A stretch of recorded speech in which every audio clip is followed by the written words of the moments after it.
Hi Lovebacks, welcome back to my channel.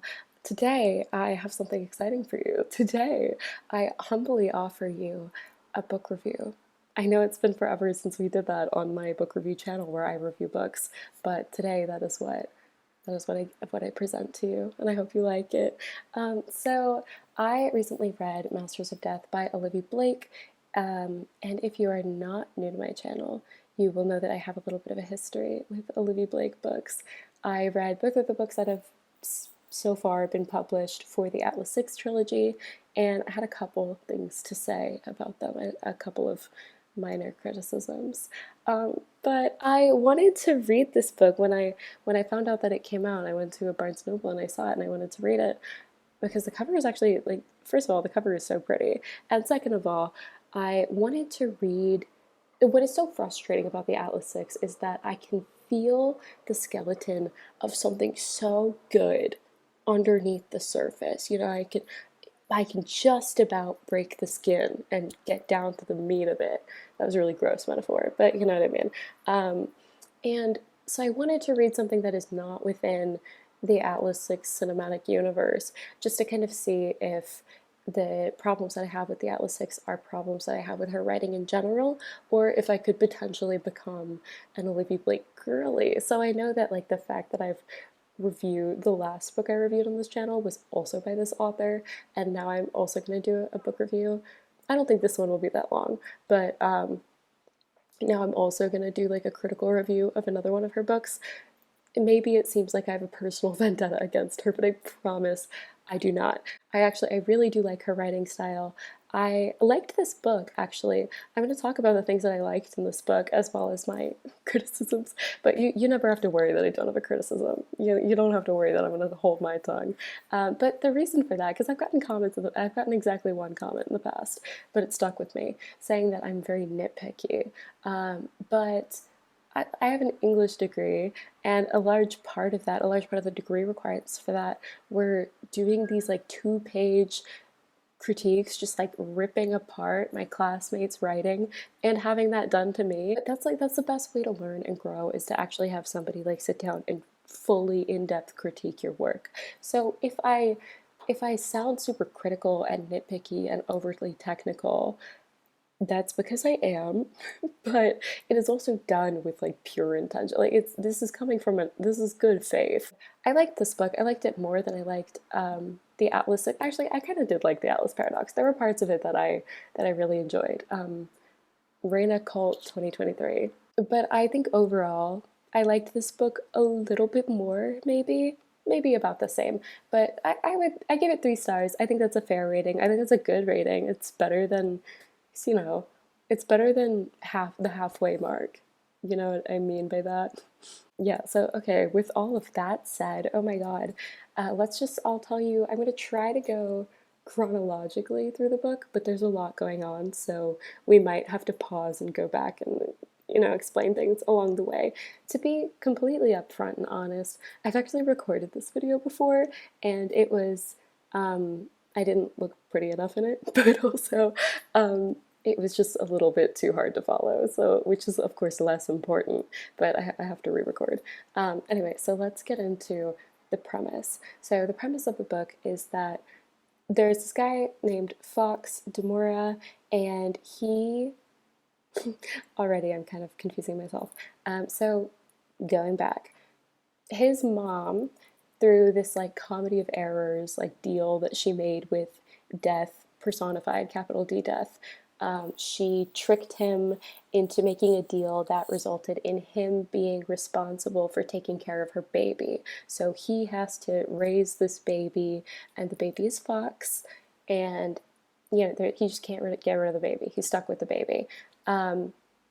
Which is cute and which is fun. I kind of like that. And so Fox is getting raised as the godson of death. I don't know why I put that in quotes. Godfather and godson is like a real concept. But so he's getting raised as the godson of death. They have this like father-son dynamic.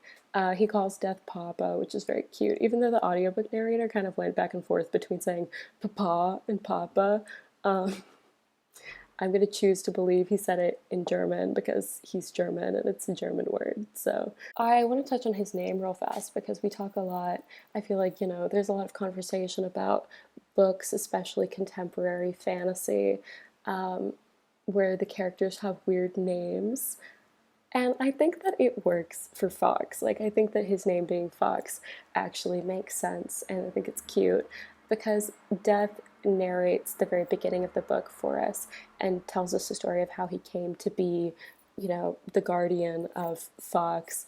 And he tells us how he chose his name.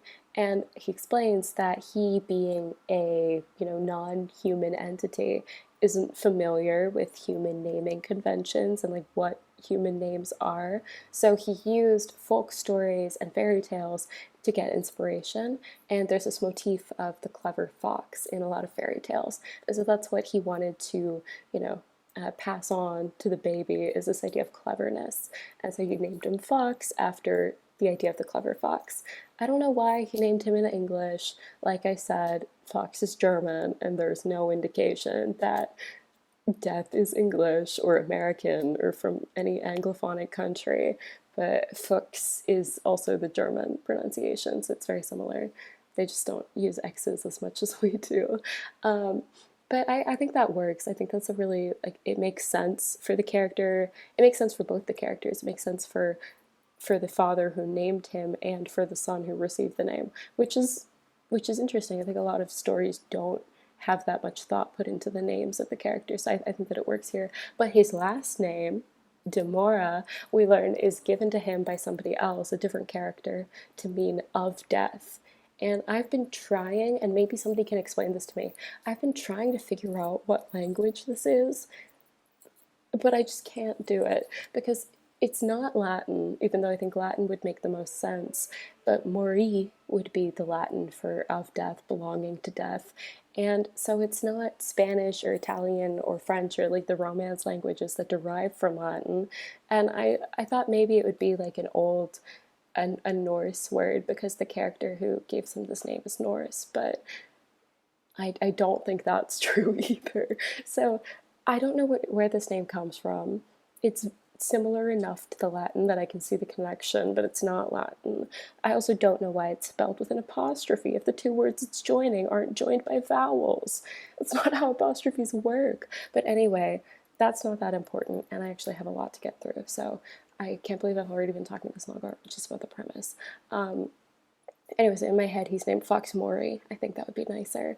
There's also this like really funny, to me funny, not like haha funny, but bit where like Fox is German, yeah, but around the turn of the 20th century, he conveniently moves to America, and I think it's like funny whenever, because I feel like I've seen it a couple times whenever in TV shows or like books or whatever have these, you know, European characters who live for hundreds of years, and they have to get them out of Germany real fast just to be. It's like he's fake, he's made up, he doesn't have to be German, but the author has to be like, I swear he wasn't in the Third Reich. Like that's just really. He could have been from German-speaking Switzerland. It's right there.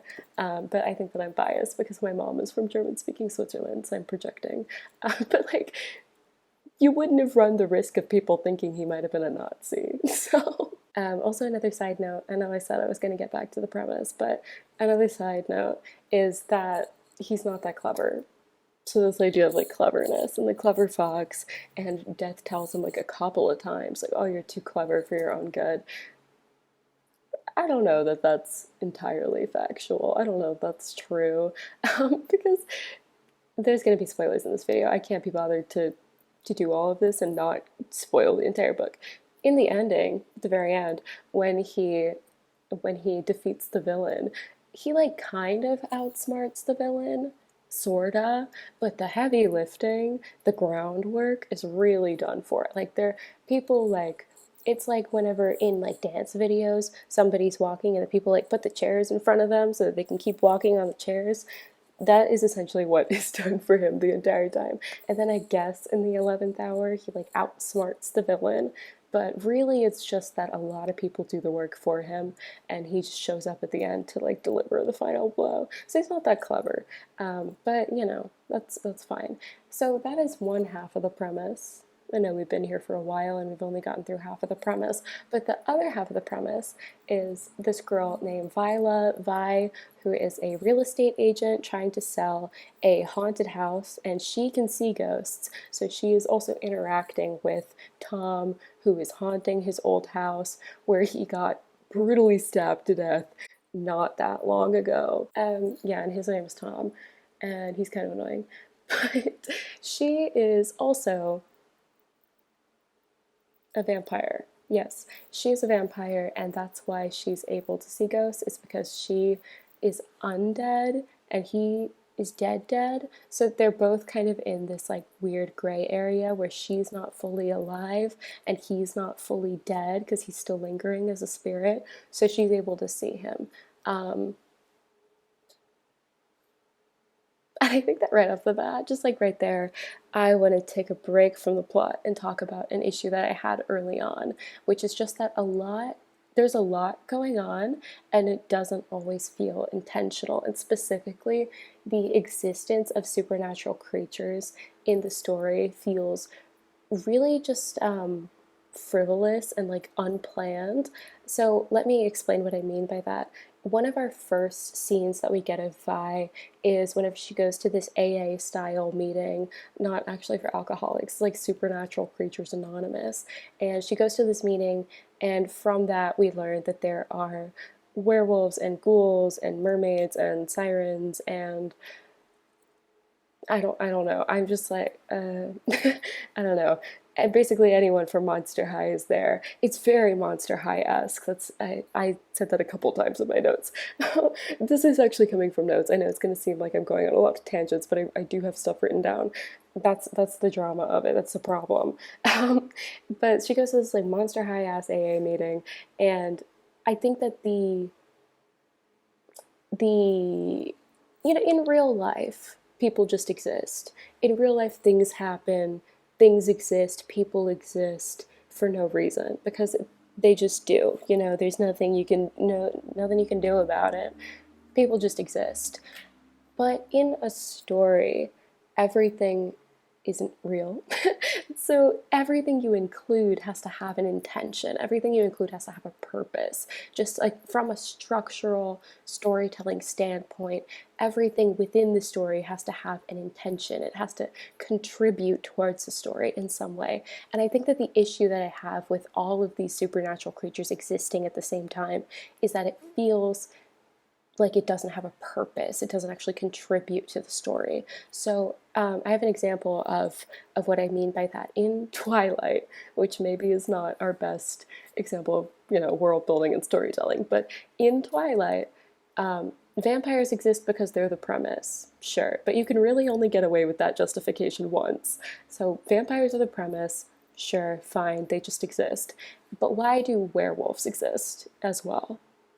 The werewolves exist because they are natural enemies of the vampires and therefore cause external conflict whenever the two groups come into contact, and cause tension for the main character whenever she is put between the two groups. There's an inverse relationship between how she interacts with the werewolves versus how she interacts with the vampires. Whenever she does something to improve her relationship with the vampires, it is detrimental to her relationship with the werewolves, and vice versa. Anytime she is making the werewolves happy, she's making the vampires upset, and the opposite. So there's a very clear cut, very like cut and dry reason that werewolves exist in the narrative sense. They exist as a form of conflict.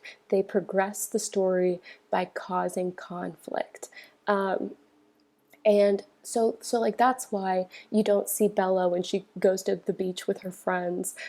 She doesn't just like see a mermaid dive into the water, because why would she? What would that do for us, the reader? What would that tell us? How would that progress the story? What would that add to the story? Nothing. It wouldn't add anything. So it's not there. You see what I mean? It's just like if there's not an intention behind the existence of something, it shouldn't exist. in a story. Obviously, real life is different, but this is fake. This isn't real. This is fake. And so, but that is exactly what happens in the Atlas Paradox, is that Vi, well, I think she's on the subway in this scene. Vi and, oh, I forgot to say something in the premise, but I'll just circle back to it. Vi and her friend Isis, who is a demon, are like taking the subway, and Vi sees this man, and Isis is like, oh, he was a ghoul. What the fuck do I care? Like, why would I give a shit about this man that we never see again? Why would I need to know that he is a ghoul? Why would I need to know that? And I think that the intention here is to make it so that the world building feels natural and easily ingrained and organic. But I don't think it works because I think it opens you up to more logistical questions than it answers. So I know that what the author is trying to do here is trying to make it so that supernatural creatures seem very, very like ingrained in society, very like naturally. They're just here. But what it actually does is make me question, how they exist, because as a supernatural creature, why would you just mingle with normal society? Why, like in Twilight again, the vampires really keep to themselves, the werewolves really keep to themselves. They're like, the Volturi have their own civilization, the Cullens have their own little thing, the werewolves have their own thing, and they interact with the real world, but they're not thoroughly ingrained in it, because it is just safer to stay within your own group if you are this like small group of people who would probably be like hunted down if people knew that you were real. Like, it is safer to stay within your own numbers. And like, again, in like Harry Potter, the characters interact with the normal world, but they also have their own world. They have a space where they're able to be more open. Because, like, wouldn't you want that space to exist? And the AA meeting doesn't count as a space, because it's probably like once a month. It's so like it's hang on. So like in a hypothetical, if you're a werewolf and you know that on the full moon you're going to transform into a wolf and want to eat people, you probably wouldn't want that to happen in a crowded board game bar on a Tuesday night. You probably wouldn't want to put yourself or anybody else in a position that could potentially be dangerous because like you forgot to check your calendar. You would want to be somewhere where you're in a safe environment around people who know what to do and are able to take care of you. It's safer for you and everybody else if you're not just running around the streets of New York. Well, New York is a bad example because if I saw a ghoul on the subway in New York City, that actually wouldn't, you know what? I'm wrong. I'm wrong. Every supernatural creature can exist. They just would have to live in New York, and nobody would notice. But then I think it also brings up this logistical question of like, if every supernatural creature exists, all the Monster High girls are here, how does nobody notice? Like, if there are truly this many of them, it seems like there are like almost an maybe like less than there are humans, but it would be so difficult to keep this a secret if, every 10 people, like 1 in every 10 people is some kind of supernatural creature. If there are really this many of you, how are you keeping it a secret? How has nobody noticed? What do you do if somebody does notice? What do you just kill them? Oh my God, do you just kill them? Because at some point, especially with like the internet and video cameras and all that, people are going to notice if you are drinking blood out of the mailman.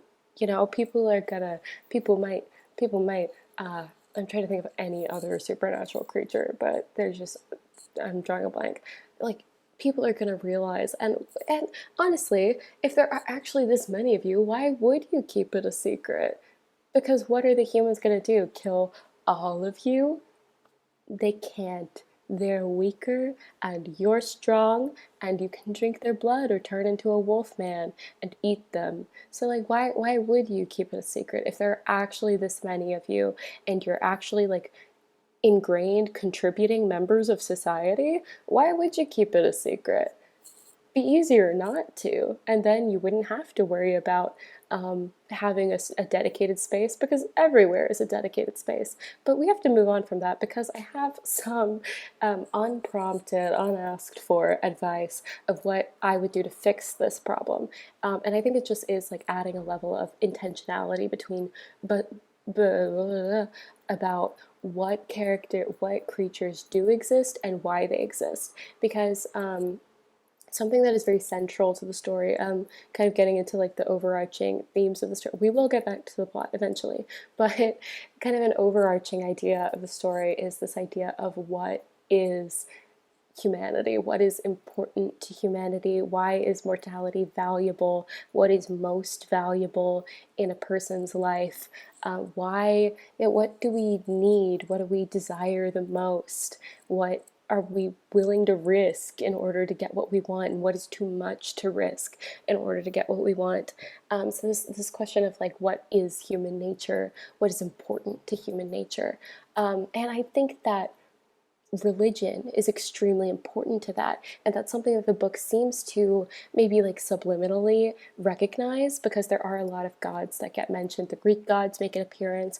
Like I said, there is a Norse character who is a son of Odin, one of the old Norse gods, and there's also archangels and demons. And I think they do mention by name capital G God, but if they don't, then the implication is that capital G God exists.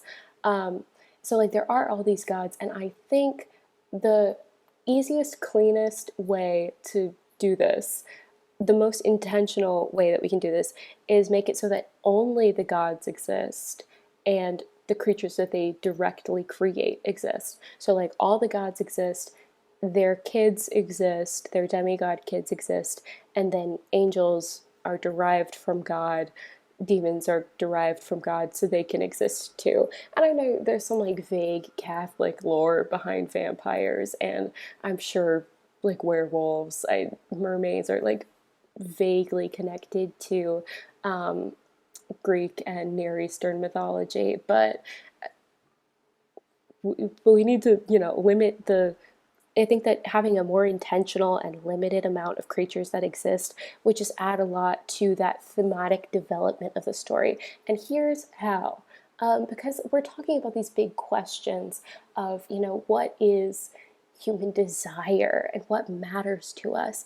And throughout history, and I say this as a student of classical studies now, so I talk a lot about ancient religion and civilization.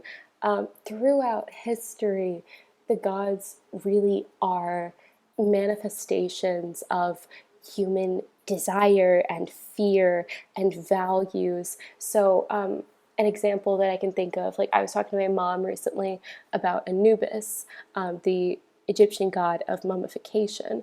And Anubis has the head of a jackal or a dog because those are protectors, because they're guardians. And so, like, it is so, oh, it's so beautiful. Like, it makes me emo. Just like this idea that, like, ancient people, because Egypt is so, so old, like in 3000 BC, death is scary and you don't understand it, and life is not that long. It is very, especially back then, like disease is so brutal.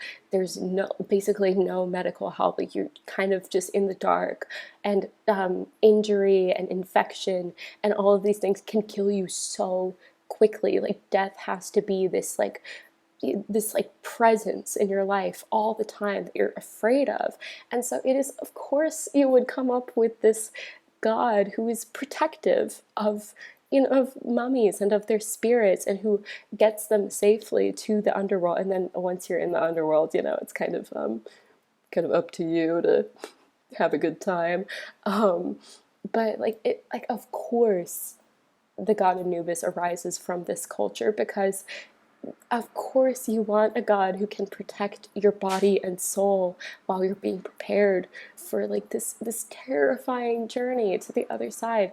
Of course that happens. And it's like it's so clear that that the gods are just representations of humanity, you know, and they are the things that we value the most and that we want the most, that we're the most afraid of. I think I talked about this in one of my Percy Jackson videos, but the idea of Kronos being this like cruel titan god is the personification of time. Oh my God. Like I could go on about that. That is so beautiful to me, like this idea, because in Greek, I'm learning Greek, chronos is the word for time. Anytime you say like this is the amount of time we spent there, you are invoking the name of Kronos, essentially, of the concept of Kronos is just time. And so this idea that you're associating like personality traits onto this concept is so interesting. And the idea that like time itself is something that can be cruel and oppressive, because it is to ancient people. Time is the destroyer. Time is what brings you closer to death and what makes you old and what, you know, destroys your memory and your mind as you get older. And like, oh, it's just so good. It's just so good. And getting back to the point, I think that the idea of making it so that every god from every culture exists within the confines of the story works really well to help develop these themes of, you know, humanity, because gods are humanity, essentially. They are humanity, just like incarnate. And so this idea of like okay, I have to actually reel that back because I don't know where I was going. I think that it would be really interesting if the book took the stance that the gods, every god from every culture exists because humans want them to exist, because humans created them, essentially. That they don't just exist to exist, that they exist because of humanity.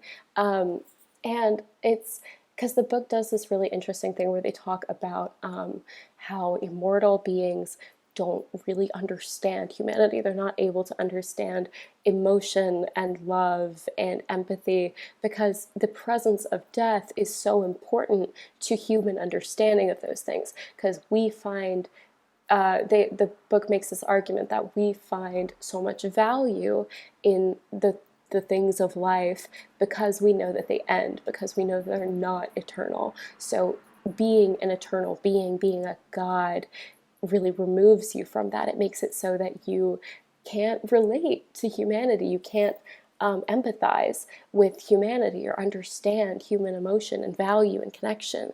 And so I think it would be so interesting and so good if we had this pantheon of gods who exist as representations of humanity, who are so uniquely human, who are just, you know, incarnations of human concepts, and yet they are incapable of understanding humanity. They are distinctly inhuman. So they both are extremely human. They are humanity, and yet they don't understand it. I think that would be such an interesting like dichotomy, and it would really help to build up those themes of you know, what is humanity worth? What do we value? What is the difference between being immortal and being mortal? Why is being mortal kind of good? Because those are all things that the books is trying to say. And also, I hope that you also think that's good, because I think that that level of just like intention behind why the gods exist and how they exist really helps thematically the story overall. Really helps to develop that idea. Because like if you have that, but then you also have like, oh, there's a ghoul in the subway, like now you've lost me, you know? So I think it would be a lot better if only the gods exist and the creatures directly created by gods. So again, the demigods and the angels and demons are like, you know, the worker bees of capital G God. So like they can exist too. And I'll accept ghosts. and I think it really is just because death is so, and this is what the book is trying to say. So like I know that it maybe sounds like I'm going on some like crazy spiel, but like this is what the book is trying to say, is that like death is so important to how we understand humanity. Death is so important to what we value as humans. And so it makes sense to me that death would be a personified creature within the story. Death would be a person within the story. Death is a person in a couple of religions, but it doesn't. It makes sense to me that he would have such a presence in this book. Forgot where I was going with that, so let's get back to it. So yeah, I know it sounds like I'm kind of going off on this like completely unrelated story, but it actually is related because the story is about the value of death to people, and I think that we just like lose that whenever we make it so that everybody is a different kind of supernatural creature, and they just exist willy nilly, and it just feels directionless. It feels unplanned, ill thought out. And I think that just, I hope that you agree with my assessment. It'll be so embarrassing if you don't. But like, I just think that adding that intention of what exists and why it exists just really helps to drive home the message of the book. Anyway, let's move on from that. So, what I forgot to mention in the premise, this like scene one, act one, scene one, is Fox is this like fake ass medium in I think New York City. At some point it was Chicago, but I think in the modern day it's New York. And he is like, he tells people that he can commune with the dead. He can't actually because he's just a normal guy who got raised by death. But he still like pretends to be not a psychic, a medium, and death is like there with him during these meetings, and you would think that he like helps him through it, talks him through it, but he actually just makes fun of him the whole time, which is like a fun little dynamic. Fox is also a slut. That's not relevant to the plot, but I thought I would like the really just like only in the first scene, slutty behavior. So Vi is trying to sell the house. Fox is a fake medium in New York. Fox is the Long Island medium. Um, and they get brought together. Well, they also each have a couple of supernatural friends who are all different supernatural creatures. Fox has a guardian angel who watches over him, and a reaper friend who is also there.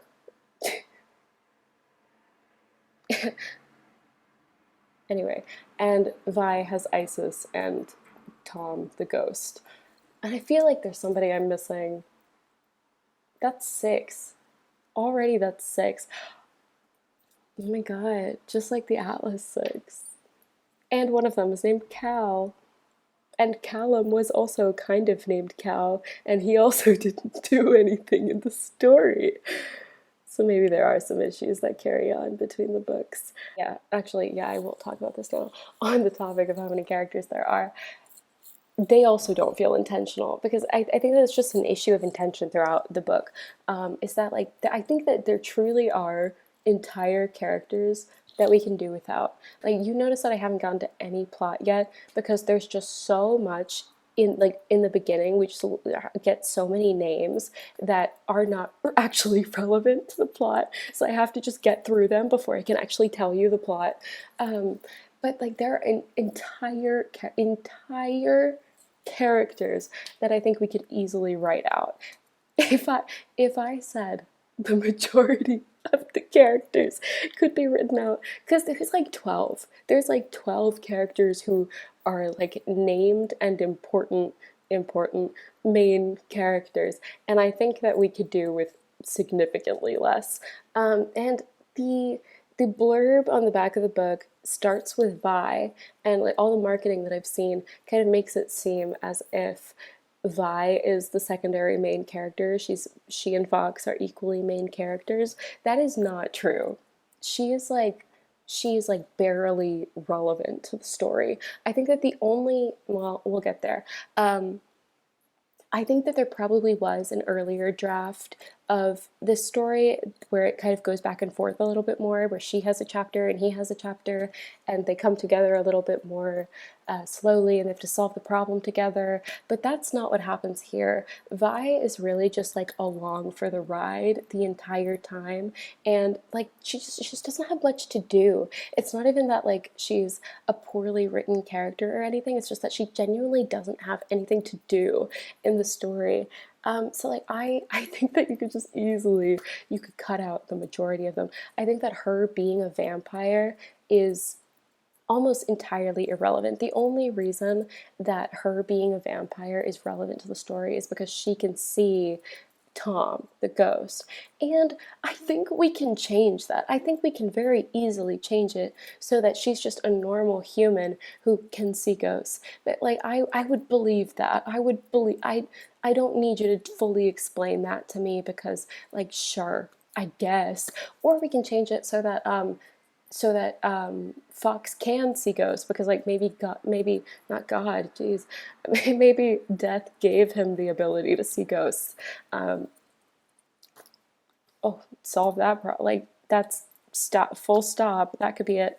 Or I had this thought last night too that I think could really work is that like in mythology, especially in like the Iliad, the gods play favorites, and that's one of the like big issues that the characters face in that book is that the gods play favorites. It's not fair. Paris gets a lot of help from Aphrodite, a lot of help from Aphrodite, and like divine intervention is something that happens like across cultures in a lot of religions. So this idea that maybe Vi is like a chosen priestess of one of the gods and that they give her a gift. So like in Greek mythology, Apollo gives his priestesses the gift of prophecy. If she just like happens to be a chosen mortal for one of the gods, and so she just has this gift because one of the gods favors her, I think that like fully explains it. And then she doesn't have to be a vampire, and we don't have like vampires don't have to exist in the story, and also we don't have to go to the AA meeting, so ghouls and werewolves also don't have to exist in the story. Like very easy rewrite, because it's so irrelevant. She doesn't even drink anybody's blood in the story. It tells us that in the first day that she had her like vampirism, as is a trope in the vampire book community, she goes blood crazy and she kills her professor and drinks all his blood, and then like doesn't again. She doesn't kill anybody in the story. She doesn't drink anybody's blood, and like why is she a vampire? And also she's not even like a Dracula vampire. They make this very clear that she's not a European vampire. She's I think it's Thailand or Singapore. It's a Southeast Asian country. She goes to this Southeast Asian country and she gets bit by a vampire, and it's a different strain of the vampire, but she's a specific type of vampire from Southeast Asia, which I imagine is real in like mythos, where they tell us this in exact words multiple times. They have a thing about unborn babies, and so like she there's this part at the open house where this woman comes in and she's pregnant, and Vi has to like shove her out the door and like get her to leave really fast because she wants to eat the fetus so bad. And they bring that up. They say like, oh, there's this thing about unborn babies, and then they bring up the pregnant woman, and then they drop it. So you would think I can see Anton Chekhov loading his gun and pulling back the hammer, and then it just doesn't fall. He's got his finger on the trigger, and he can't pull it. like it's Chekhov's gun. Just like, yeah, I think he does pull the trigger and the bullet jams. Like it's lodged in the barrel. And I don't actually know that much about guns, so I can't continue this metaphor any longer. But you get what I mean. It's just like it's this Chekhov's gun setup, and then there's no execution at the end. And I'm not saying that the story would be better if she did do that, but why'd you bring it up if she wasn't gonna? It all goes back to this issue of intention. It's like, why did you say that if it didn't matter? It would have been super fucked up, but it would have been so bold. It it would have been such a bold choice if she just started, like, that would have been crazy. It would have made me had a lot of respect for Olivia Blake, honestly, like a lot of respect. Um, and honestly, after like the 65-70% mark, I'm not confident Vi speaks again until like the, resolution of the book. She does speak, but I think it's like only in the resolution. Like we've figured out the plot. The plot of the book is over. We just gotta tie up all the loose ends. I think that's where she starts to speak again. So like she's not even there for like a lot of the story, a lot of the all of the important parts of the story. And she was kind of annoying me because she would very often, maybe like twice, run in and be like, "What's going on? What did I miss? Why would I tell you? Who are you? Why are you still here? Go home." And speaking of going home, we're back to the plot now. See, we've circled back. Eventually, all the tangent lines connect, and they just make a circle. So here we are. We're back. So, the way that the characters get brought together. So we have like Fox doing his thing, Vi doing her thing, and now the characters are being brought together. The way that this happens is that Vi gets told about Fox. Her friends, they're like, "Oh, he's the godson of death. He could probably help you get rid of the ghost so that you can sell the house." And so she calls him in to do a little seance, I guess. Remember that he's a fraud, so he can't actually do it. So he shows up to the house. It's like after hours, the open house is over. Everybody's gone home. I imagine it's like 11 p.m., 10 p.m., we'll say. And so Fox comes over and she realizes that he can't see the ghost. So automatically, here's the thing, is that as soon as he couldn't see the ghost, I'm sending him home. You're trespassing. Go home. I'm assuming that he is just the average New York man and sending him home because every New York man tells you that they can talk to dead people. So I'm telling him to take the bus home. I'm sending him on his way, and she doesn't. She lets him stay for a long time. They talk forever. So he tries to call Death. He says, "Papa, come help me out, please." He doesn't come. Uh-oh, trouble. Because this has never happened before. Death has never not showed up whenever he gets called by Fox. But like again, as soon as he can't do it, as soon as I realize he's not actually going to be helpful here, I'm sending him home. Get out of here. I'm going to call I have a gun. But no, they stay in this house for what I imagine has to be like 150 pages. It's something like insane. I would say that upwards of like 30% of the book is them in this fucking house just talking this whole evening. And so it's kind of this like show don't tell thing where the characters stand there and they talk about what they need to do in order to make the plot happen. And like, oh, Death has never come before. This must mean that blah blah blah is happening. And so we have to do blah blah blah. Not my problem. Go home.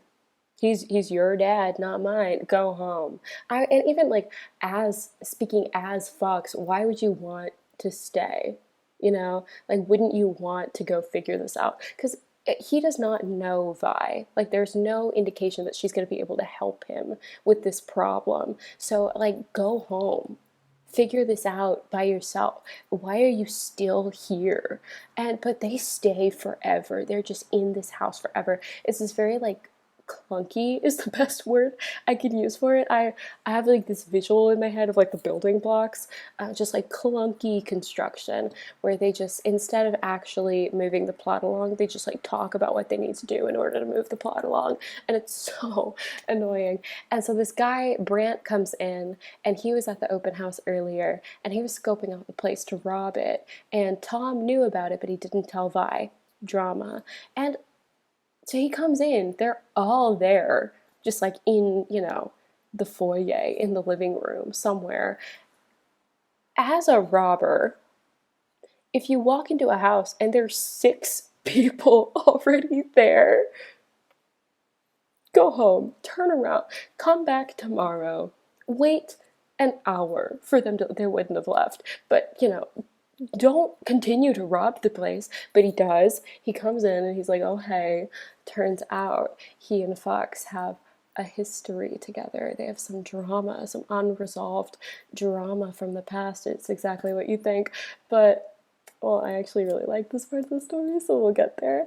But he packs it, he doesn't pack it up, he stays, and he just stays and he stays and he stays and he stays, and it at some point even like gets confusing who is present for any of these conversations, because the characters will like, they'll branch off and have side conversations, but then they'll also have group conversations, and like sometimes the side conversations include different people, so it's kind of confusing of like, who is here, who is listening to this, who's here, what room are we in? Are we still all in the same room? Because Brant and Fox having out their 200-year-old drama in front of the entire room of people would be so embarrassing. And Brant actually, they force him to stay. They catch him and they force him to stay. And he is actually the son of Odin that I talked about earlier. So he's one of the Norse gods. So, but also like the fact that he's the son of Odin and he just like, they like force him to stay. He's a demigod, and like in my head, Fox is really skinny. And I know the book doesn't actually say that, but I just like can't imagine him being like a big strong man. So I would think that you could really just like push him a little bit and get out the back door, which you should have done the second you realized there were 6 people in the house you were gonna rob. And that they're all like supernatural creatures, and anyway, so they talk forever. The archangels show up. Sorry, forgot to introduce them. Raphael and Gabriel are the archangels, and they are relevant, but I will discuss why they're relevant later. I should probably say that the storytelling structure is non-linear, so even though we're going chronologically through the book, not all the information is available to us at this time. So Raphael and Gabriel are here. They're important, but they tell Fox, hey, your dad got kidnapped. We need you, only you, to come fix it for us. Bye. And they tell him like, oh, the fate of the world, the fate of humanity rests on this. You have to do it. You're the only one who can do it. Bye. And then they leave. And everybody was really annoying me in the scene. My entire leg is falling asleep, so I have to move a little bit.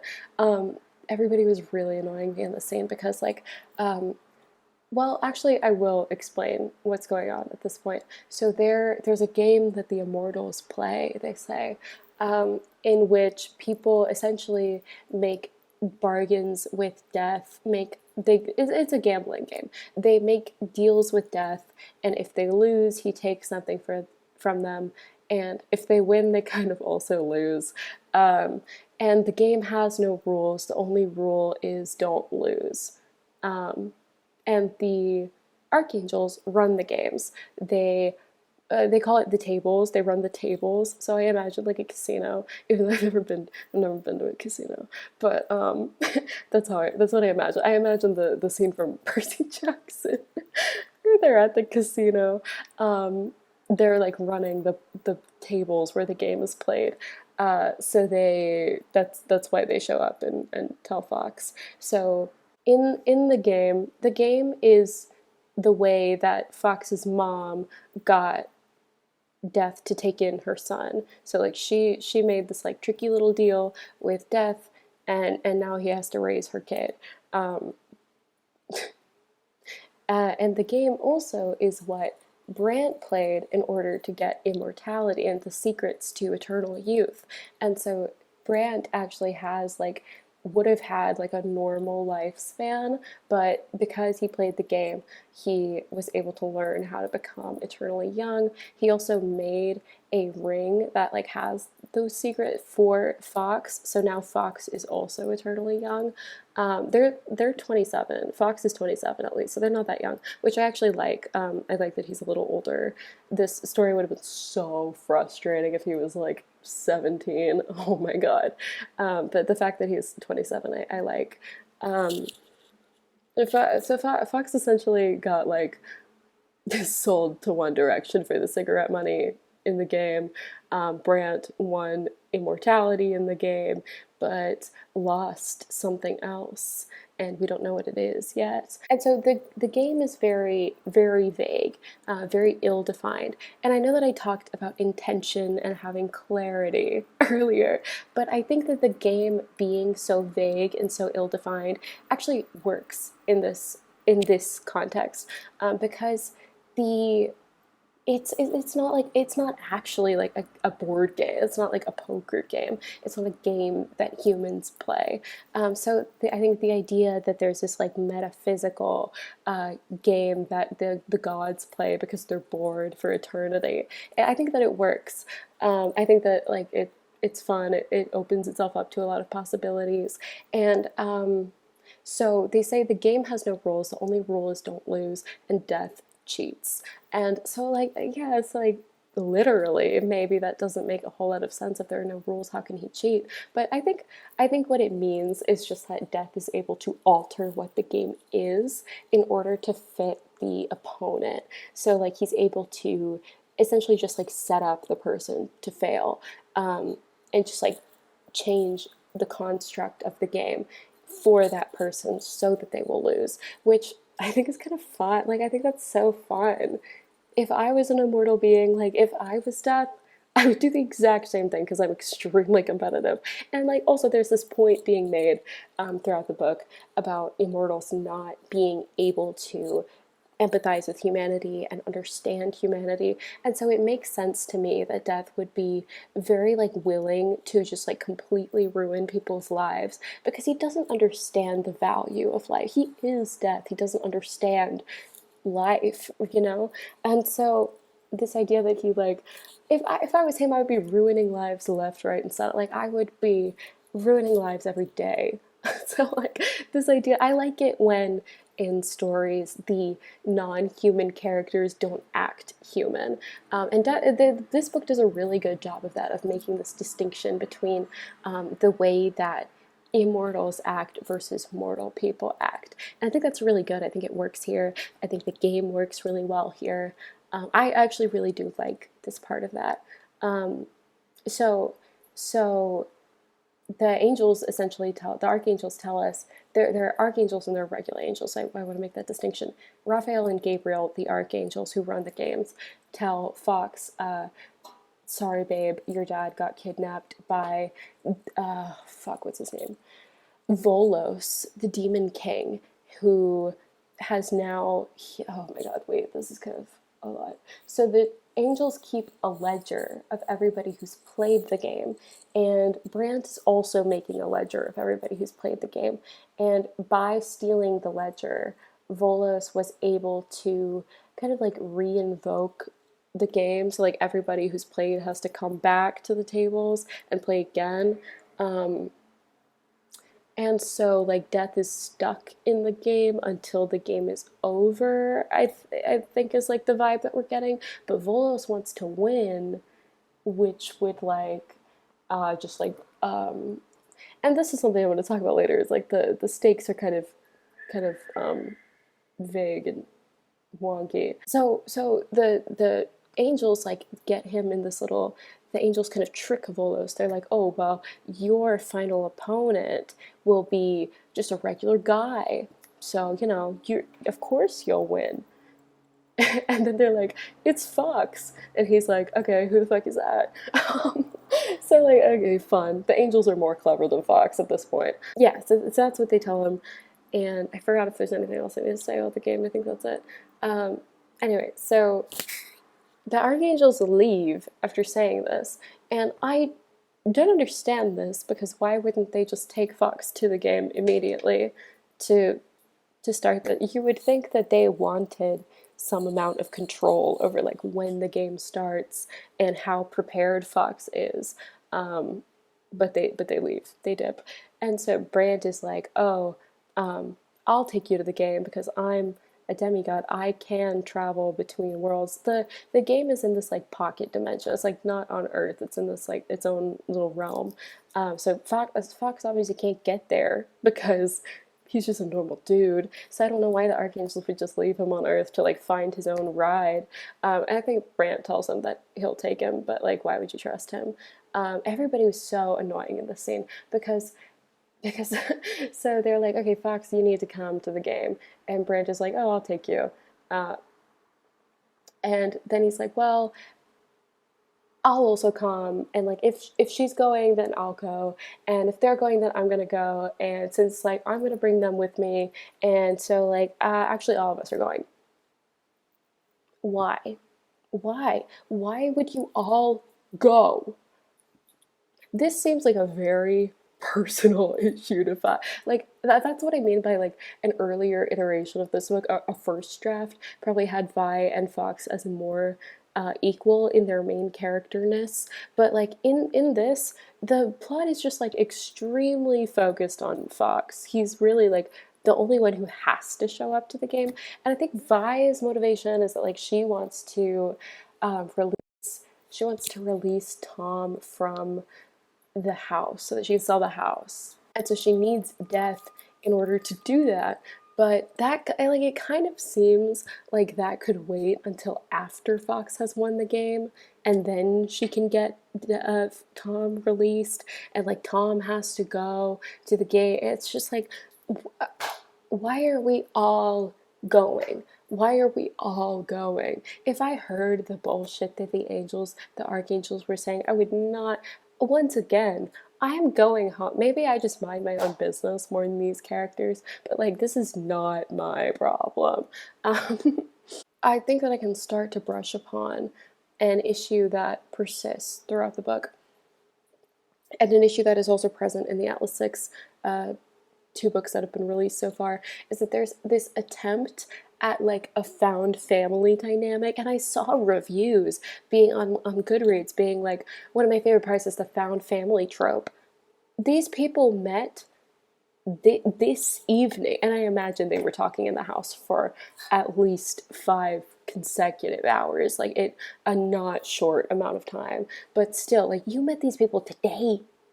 You called him in. Like, the thing is that like it's not even that her characters don't know each other, which they don't, but it's also that they don't like each other. Like, they don't vibe. They call each other annoying, which is fair.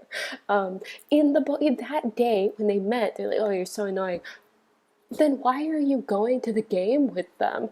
Um, it's like, because okay, in the Atlas Six, I think it's like, oh, some of the characters have strong relationships, and others of them, like, I can't believe you remember this person's name. Like, I can't believe that I don't believe that you would be able to pick them out of a police lineup, especially in this book, because like you met today and you had no like one-on-one interaction. I think it's that like Vi and Fox don't even talk that much.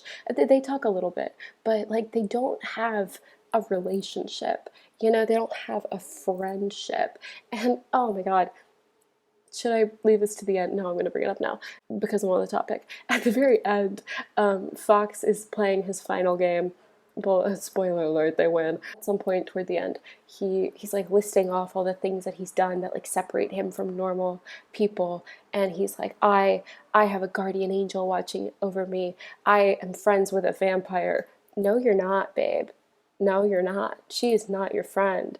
You met her 4 hours ago. Well, again, they were probably talking for at least 5 hours, so maybe 7 hours ago. You met her 7 hours ago. Not very German of you to be friends with, to call this person your friend. I didn't think the German people were like that, and like not very German of you. Anyway, so it's just this like trying to capitalize off of the success, first of all, the like what am I trying to say? Trying to capitalize off of the um, public interest in the found family trope. Like the found family trope is very popular. That's the word. Trying to capitalize off the popularity of the found family trope, and also trying to capitalize off of the emotional weight of the found family trope, of the like emotional connection between characters within the found family trope, but not actually doing the work to develop the relationship between the characters. Like there is nothing between Fox and Vi. There is nothing there. Why would he, he doesn't seem like that charitable. Again, he scams people in New York City by pretending that he can talk to dead people. He like tells people what their dead loved ones didn't say because he can't actually talk to them. But like, so why does he give a shit about Vi? Anyway, um,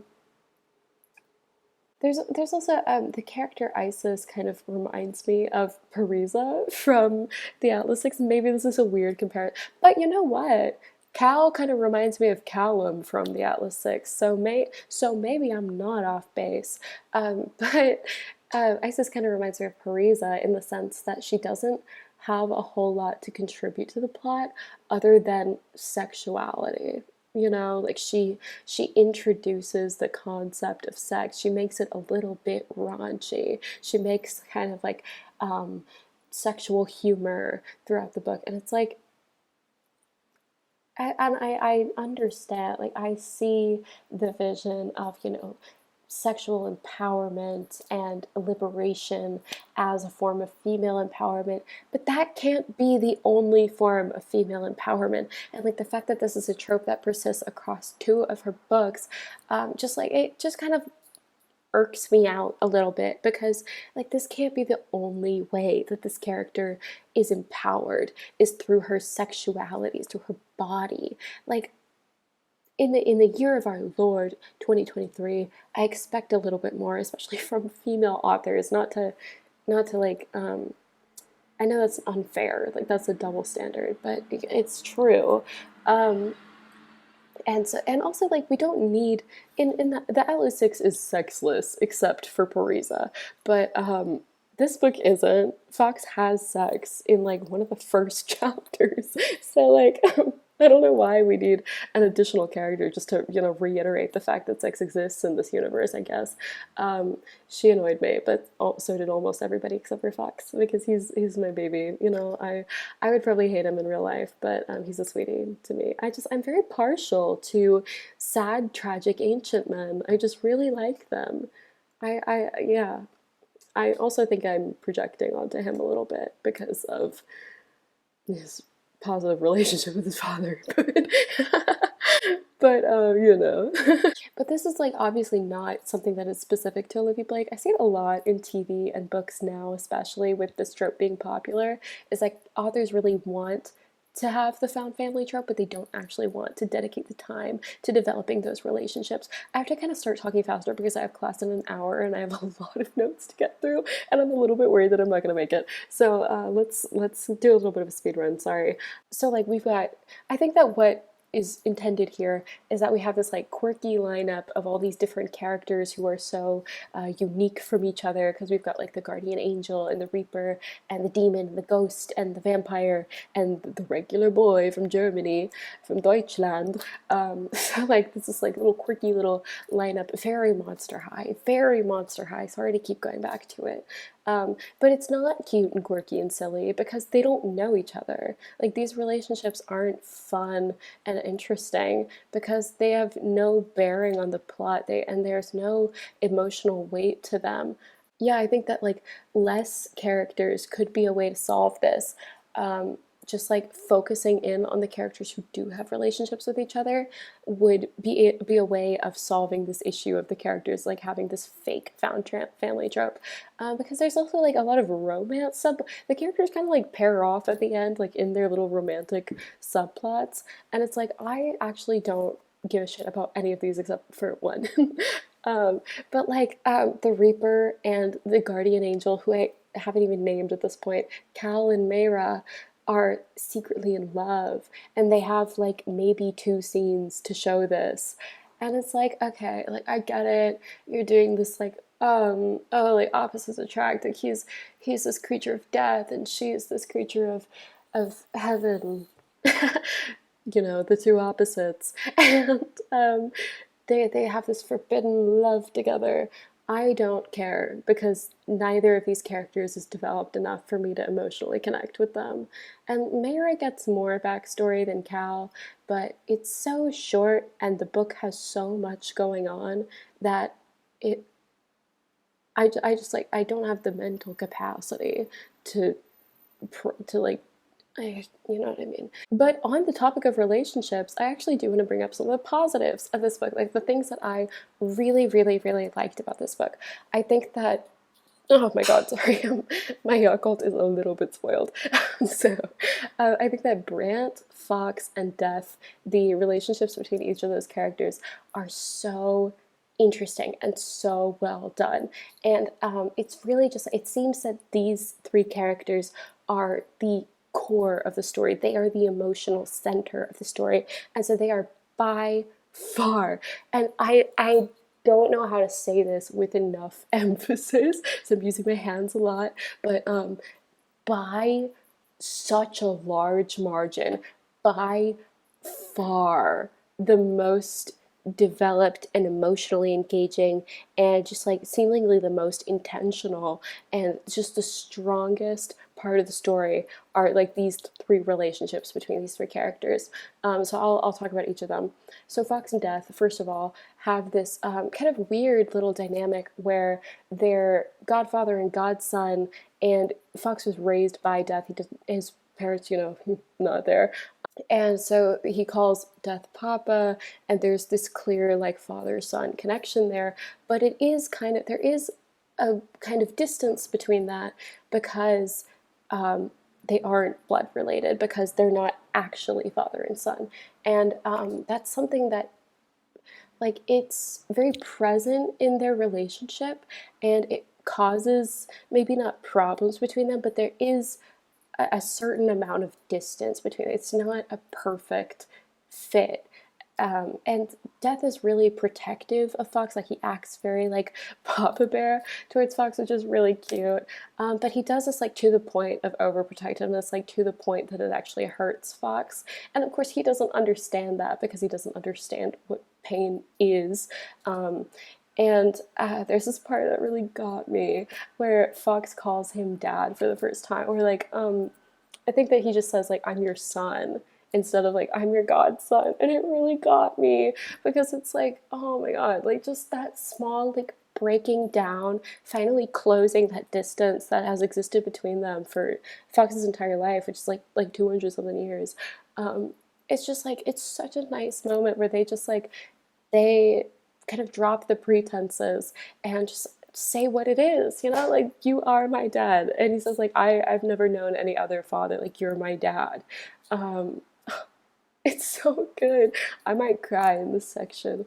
But it's this weird like unspoken truth that they both know is the truth, but neither of them have admitted it yet, and it's so cute. I love it. And there's also, oh my God, the part that like actually made me almost like cry was I might cry right now. Is this part where like Death is explaining his corporeal form to Fox, like why he looks the way that he looks when he appears to Fox, because he's not a human. He doesn't have like a human body. He can choose how he looks, but he says that he chose to look like Fox's parents. Like oh my God. Why am I like actually crying? He like chose to have Fox's dad's height and his mom's features. Because like that's what, oh my God, I'm literally crying because that's what Fox found comfort in, like as a child. That's what made him feel connected to him, and because that's what connects them. So, he says like, oh, you always liked this form best because it's the one that is most like literally similar to him. Oh my God. And then so there's like, Oh, I'm so sorry about that, but that like really got me like, oh my God. Like the fact that you can have that strong of an emotional moment in this book is such a testament to like how good that relationship is and how good the story is once you trim the fat. Like really that's what it is that like the better the relationship is between like these characters, the stronger it is and the more emotionally engaging it is, the more it frustrates me when we're not focusing on those relationships, when we're pretending like Vi is a main character when she's barely tangential. Like it's just it makes it all the more frustrating whenever we have so much extraneous information, whenever like this is so good and just like more focus on this and more development of this would, I don't even know if it's necessary because like this moment really got me, but like just more emphasis here, I don't know. Or not even like more of this, but more of the same, like within the relationship, maybe between Fox and Vi, or like if they have a friend, if they build a friendship together. I really do think that there is an earlier draft where they kind of they come together and maybe they clash at first, but then they slowly solve the problem together instead of like immediately getting told what the problem is and having to go fix it immediately, because as soon as that I haven't touched the plot, as soon as the archangels leave they like just go to the game and they just play the game. um anyway, sorry, I'm like actually sobbing. Okay, but back to that relationship. So there's also this part where this again at the end, because for a long time they're just like playing the game again. It's like a tournament style. They're playing the game, and so in the 11th hour, the very final game, Fox has to play Death. And so in this game, Death tells him that he's going to lose because he has a regret. Death is going to lose because he has a regret.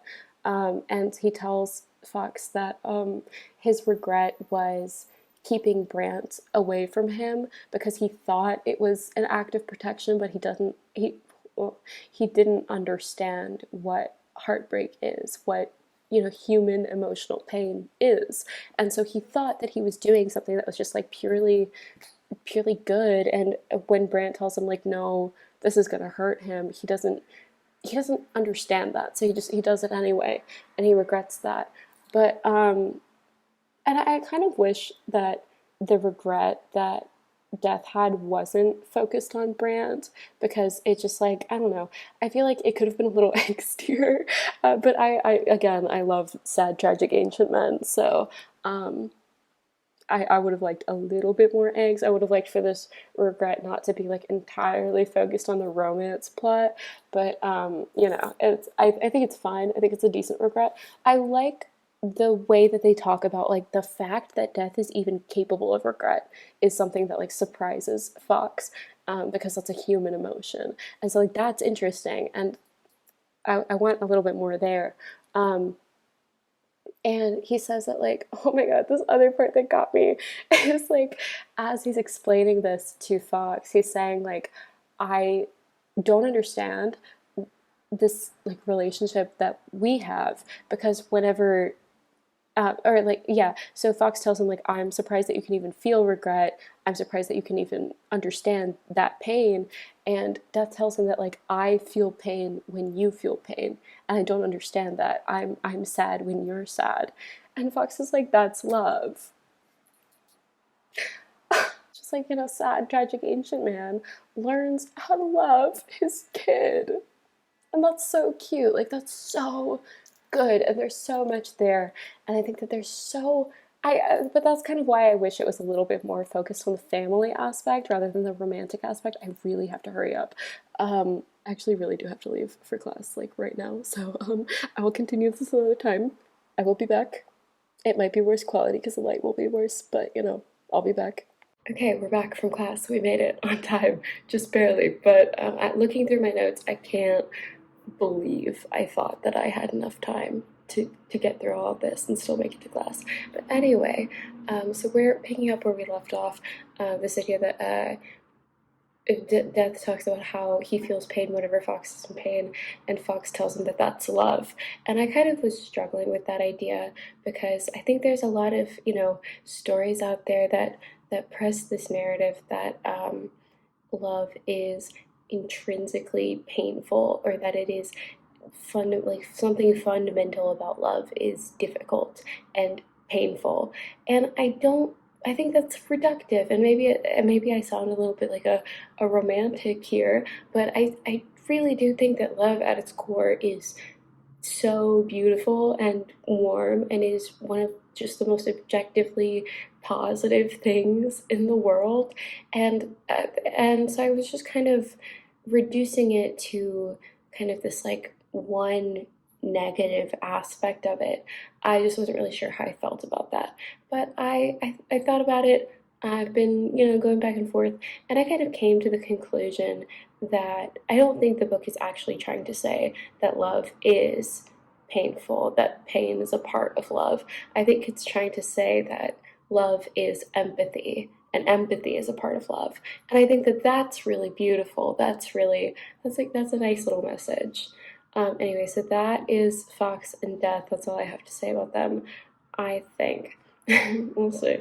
And so Brant and Death have this kind of interesting little relationship too. They don't interact too often, but Death does not like Brant, and like kind of for good reason. Like I said in the section with Brant, Fox, and Death, um, Death decides that he's gonna like keep Brant away from Fox, and but the thing is, this is like completely, I think that it is a very like justifiable reaction to what happened, because what happens is we learn in this like I think I said the narrative, it's non-linear, so we learn in this like past part of the book, that Brant, when he was addicted to the game, he gambled his truth. And so he was never able to tell Fox how he feels about him. And isn't really like, is really like, after this, there's a scene, after this, in the actual chronology of the story, like, after he loses his truth, he has this scene with Fox where Fox is trying to say, this one's kind of cute too. He's like, would you still love me, or would you love me if we like grew old together, if we were old and gray? And Fox can't, and Brant can't, I don't know why I keep getting their names confused. Brant can't say yes, like he just keeps like dodging the question, and it's this really like, it starts off cutesy, but then it's kind of tense and sad, um interaction where like it just sounds like the answer is no the entire time, because he can't directly respond to it. So it just like it really does just like sound like the answer is no. And so Brant goes back to Death and is trying to get him to let him go back to the game and get that ability back, and Death says no, and says, stay away from my fucking kid, basically. And I think that is like kind of fair, because you shouldn't have gambled what you can't afford to lose. But this is also the part where Death makes his regret is keeping Brand away from Fox. So it obviously doesn't go very well for anybody involved.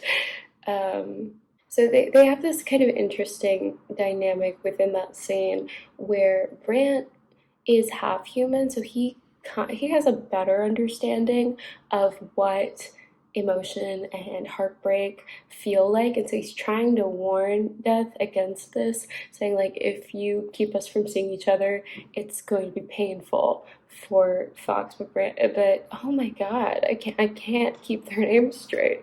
But Death has no concept of this, so it doesn't compute, and he doesn't listen to the advice. So I think that is an interesting dynamic where neither of them are fully human, but they're trying to be. They're trying to um, make things better for Fox, who is just normal. Anyway, so I guess the big one would be Brant and Fox's little relationship. And again, like, yes, I'm partial to sad, tragic, ancient men, so maybe that clouds my judgment. Maybe that gives me a bias. But I really liked their relationship, and I thought that it was really cute. And cute, maybe not is the best word, but as a reminder, Brand gives Fox the ability to be immortal. He like makes a little ring for him. Well, it probably wouldn't be that big, but he makes a little ring for him, and he's able to stay 27 forever. So slay. And so there's this point where Fox and Brant are playing each other in the game in the like tournament style rounds that they go on for the entire second half of the book. Fox and Brant have to play each other, and within the game there are no rules, right? The only rule is don't lose. So within the game, Brant is not subject to the terms of the deal that he made. So what I mean by that is Brant is able to say that he loves him, and so Brant like uses this as an opportunity to go through their memories together and express to him that like this entire time I've been in love with you, and I like it a lot. I love that, and it's like goes over like kind of well. Fox is like still kind of pissed off about it because again, you shouldn't have gambled what you can't afford to lose, and that's basically what he says. He says at the end of this, he says, "I wouldn't have gambled you," and tell him, stick it to the man. But also, I think that there is this kind of like loaded implication, and maybe I'm just reading too much into it, but that maybe Fox doesn't value their relationship enough to gamble it because the idea is that like you gamble something that is so important to you. That's kind of what I got from it because he's pretty upset after he says that. He's like, oh, that wasn't totally true. So I think that's the implication that I'm supposed to get there. Uh, and like, but this whole time, like, Grant is going through and he's talking about how he got eternal life and eternal youth, and he's saying none of it would have meant anything. None of it would have been worth living if I couldn't tell you that I love you. Cried on the city bus. I cried on the city bus. That was so cute. And the fact that he has to confess to him in the game is such an interesting, like, loaded concept because these are not ideal circumstances. Obviously, Fox would never play the game unless he was forced to. I think he also just can't, like, he can't get to the tables. So, how would he play the game? He would have to have somebody, like, get him in. Um, and so like it's this like very specific bad circumstance, which is also the only circumstance under which Brant can confess his love, which is so rich. I love that. Um, yeah, and so their relationships, those like three relationships, um, are just clearly the most well thought out and well developed parts of the story. And so the fact that they are kind of really backloaded in the story and that there's so much extraneous information and just like side characters who get flashbacks when really the side characters aren't relevant to the story, like the fact that they aren't explicitly the main focus of the story is so frustrating because everything else about the story is so much more lackluster and clumsy. Like it's really clear that at this point, in this iteration of the story, the way that the story exists now, Fox is the main character. Fox is the heart of the story. He's the core. So why are we continuing this illusion that any of the other characters are main characters? That Vi is a main character. That Tom is like a tertiary main character. It's just like why are we pretending? I really think that either he and Vi should be more equally main characters, and she can have a little bit more plot going on, or it should just strictly be that Fox is the main character because this like halfway commitment to Vi also being a main character just doesn't work. But another thing that I like, since I forgot that we're in our things that we liked intermission. Another thing that I liked is this nonlinear storytelling, because we get a lot of moments from the past and from even like from different dimensions. Like we get all the because in addition to it being a nonlinear narrative, there's also interludes, which are usually between the archangels, Gabriel and Raphael, and like they'll be chatting wherever they live. I don't think it's heaven, but wherever they are, we get interludes from the Greek gods and from the Demon King. So we get like a little bit of world building through the interludes, and I really like that. I like the format. I like the kind of back and forth in time, and I think that it's a good way to treat characters who are have been alive for so long, because like Fox being one of the youngest characters is still like 200,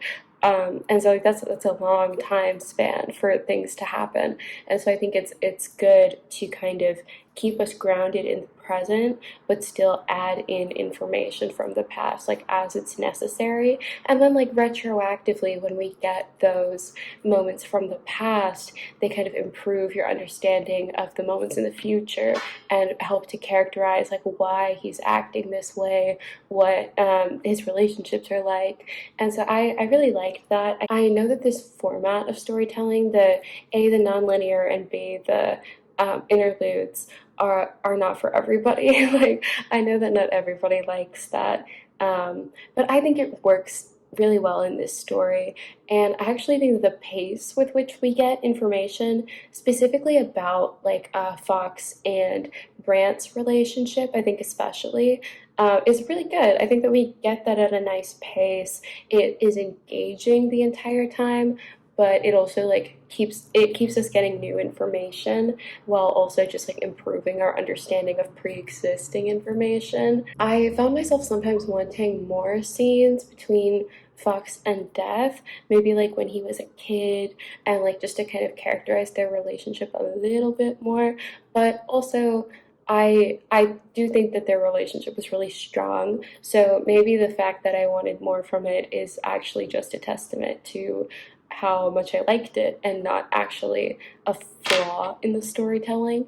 I do think that like well, I mean, we already know because I've said a couple of times that I think that entire characters should have been written out. But if they weren't, I think that this also would have been the place to develop relationships between those like six main characters. Well, okay, maybe seven, because Fox, Brant, Vi, Tom, Cal, Mira, Isis.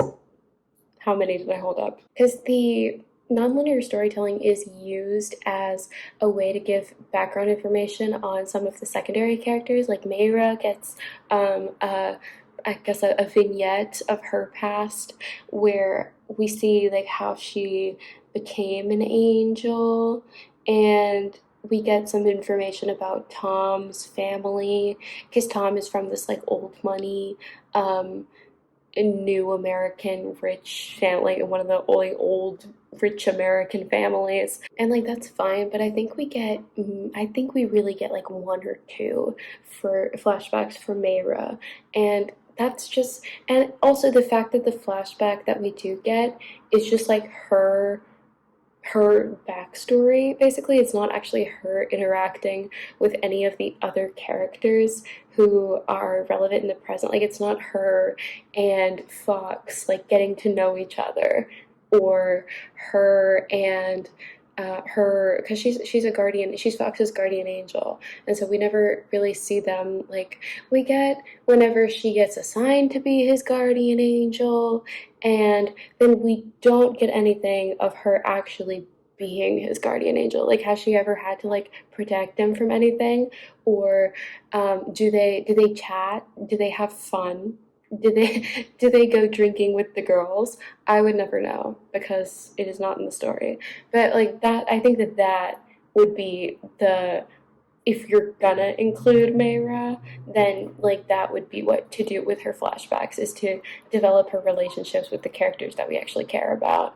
I think it's also just the fact that within these flashbacks, the characters are pretty much alone. Like when Mayra gets assigned to be Fox's guardian angel, she's not with Fox. She's not with any of those like seven main characters.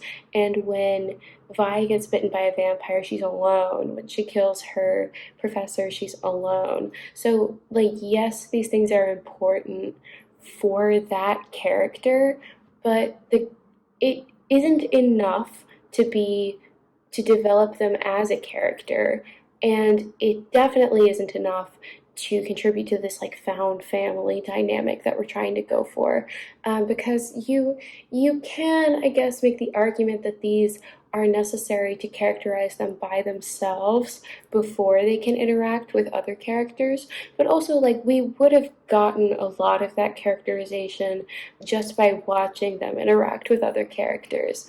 um, so, like, I don't know that it's necessary that we learn the logistics of how Mara got assigned to be Fox's guardian angel.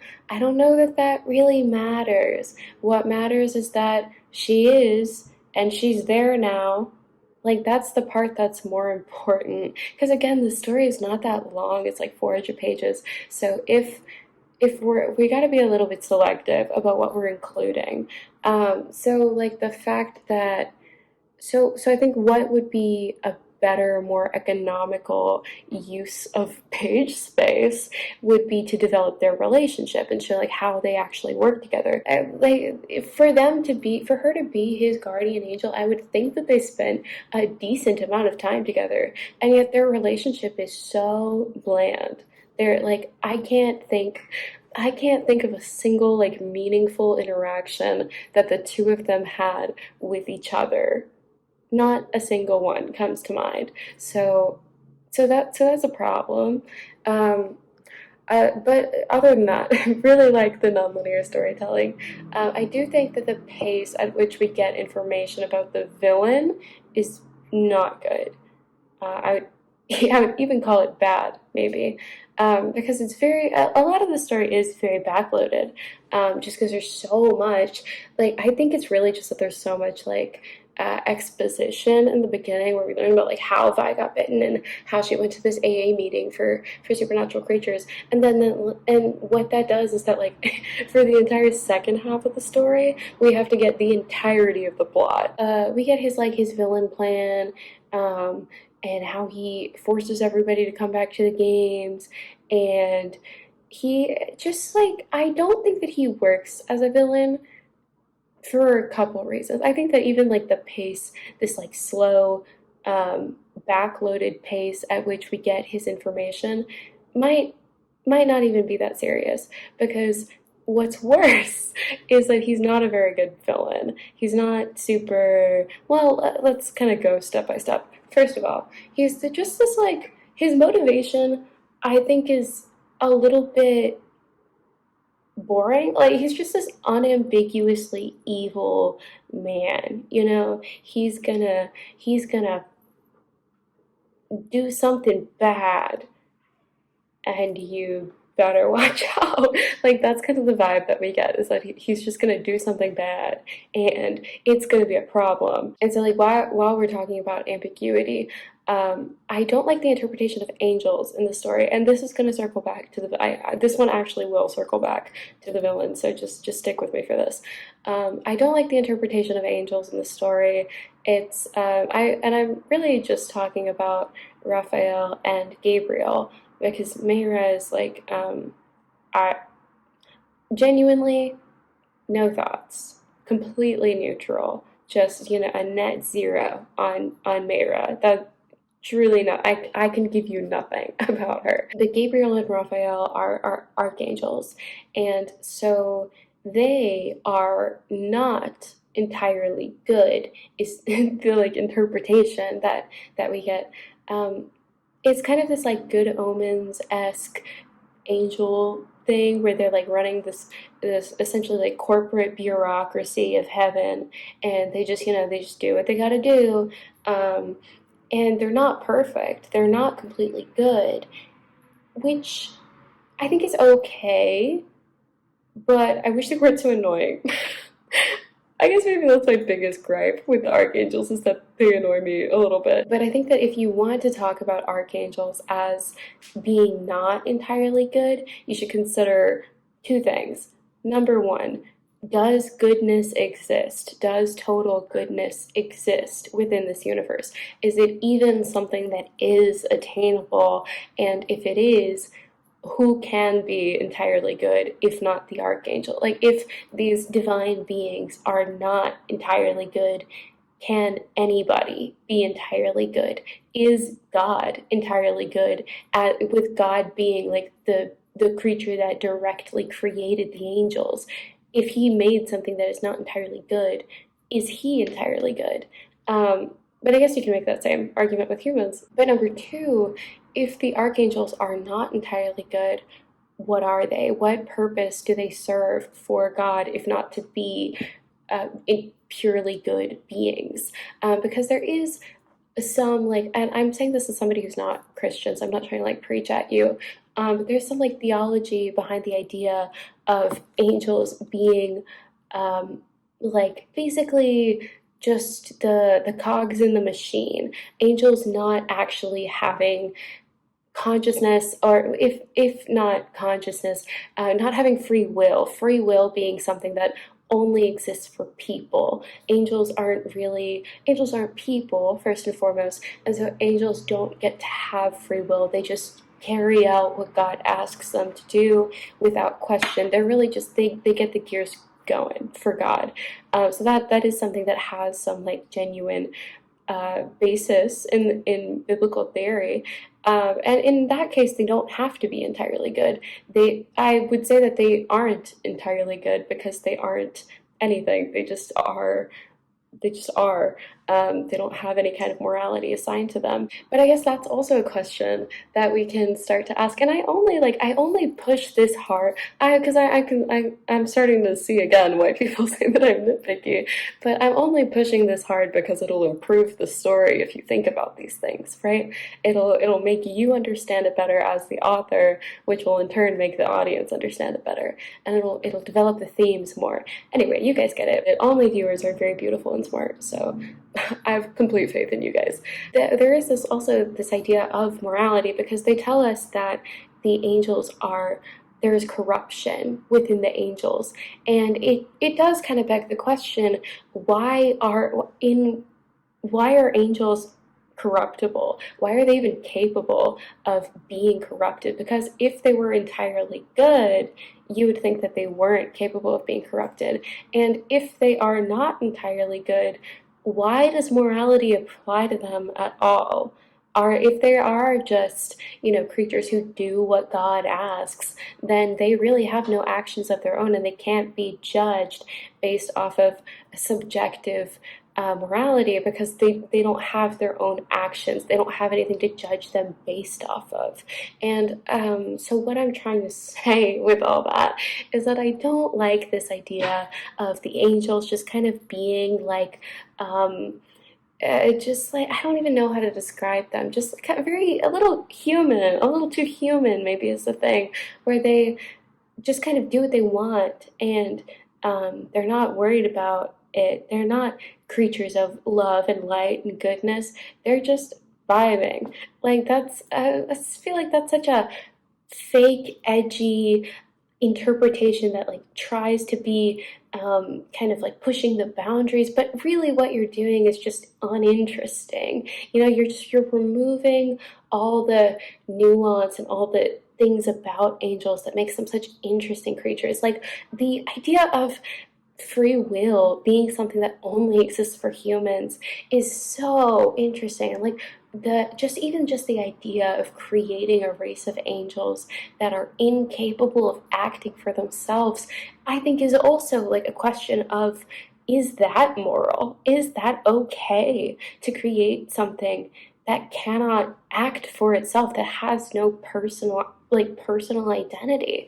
Is that even something that is justifiable? And the book, I would say that the book really doesn't examine themes of good versus evil, and maybe that's because ideas of good versus evil seem very juvenile and seem a little bit childish. But at this level, I don't think that it is. Like at the level that we're talking with religious theory, I don't think that's childish at all. I think that's necessary to talk about. And also you can tack on the fact that the angels run the tables. So if the angels are entirely good, then the tables would have to be entirely good, right?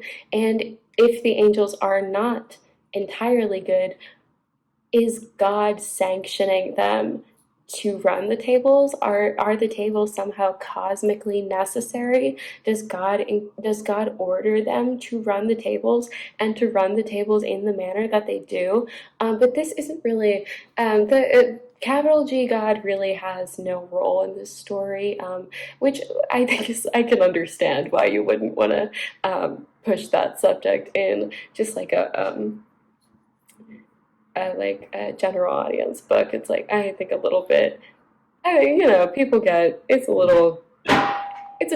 it's a tough conversation for a lot of people. But just this instead, what the book does is that we have this idea that the angels kind of just run the table by their own volition because they want to, and that they are corrupt. There's corruption within the angels, and again, I just think that's so boring. I think that's just it's like the least interesting way you could have portrayed that. Because it's just this like fake edginess and this like, oh, the archangels, these like immensely powerful creatures created by God.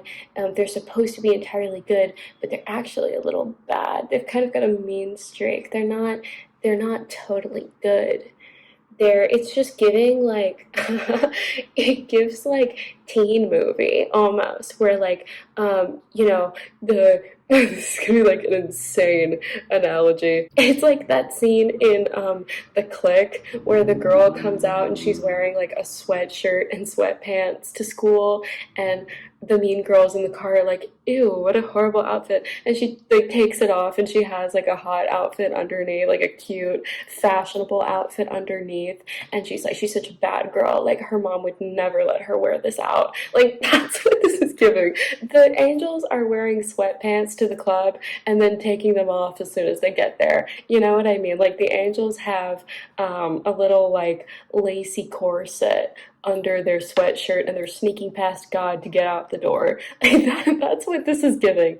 And it's just like not I just think that if that's the vibe you want, fine. That could be fun, but that's not the vibe that fits what you're trying to do. Like you're trying to use angels as a way to examine humanity.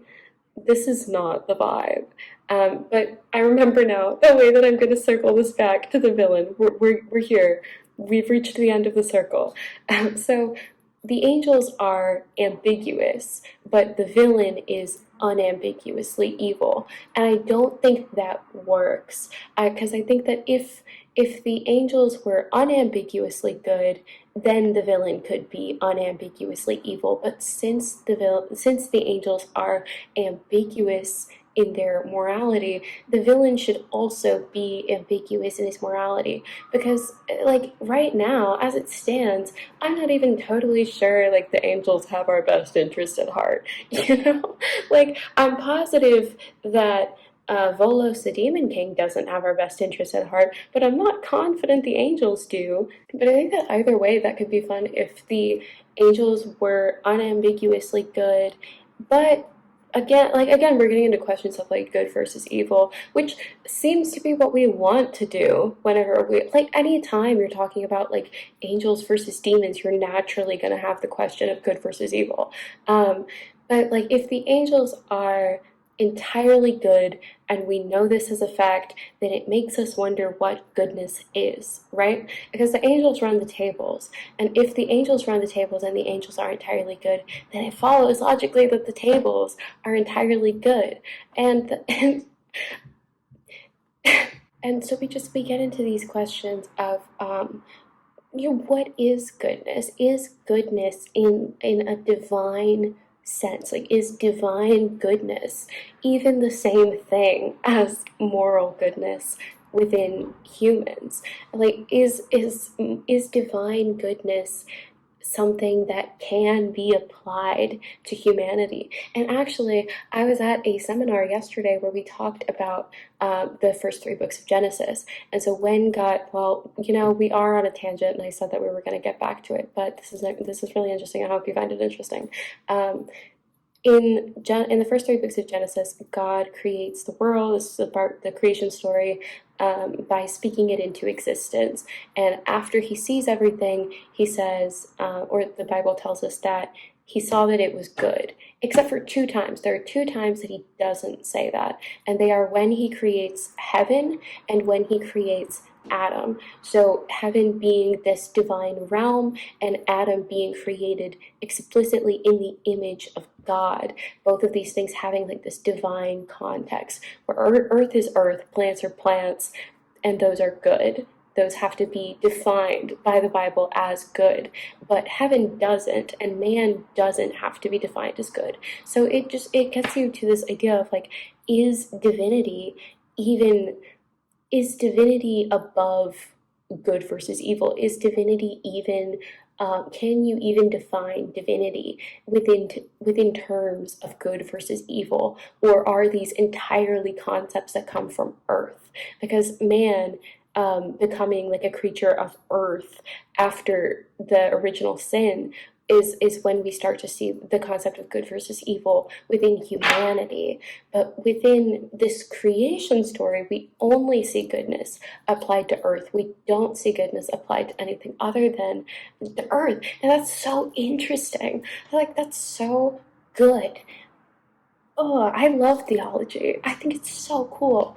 And so it's like, it frustrates me whenever I read, specifically Olivia Blake's work, because she like brushes the subject of so many interesting topics, but then doesn't go anywhere with them. So this idea that angels, maybe they're not good because goodness can't be applied to them, because they're so far beyond what we as humans consider to be good and bad, that it just doesn't even make sense to apply that concept to them.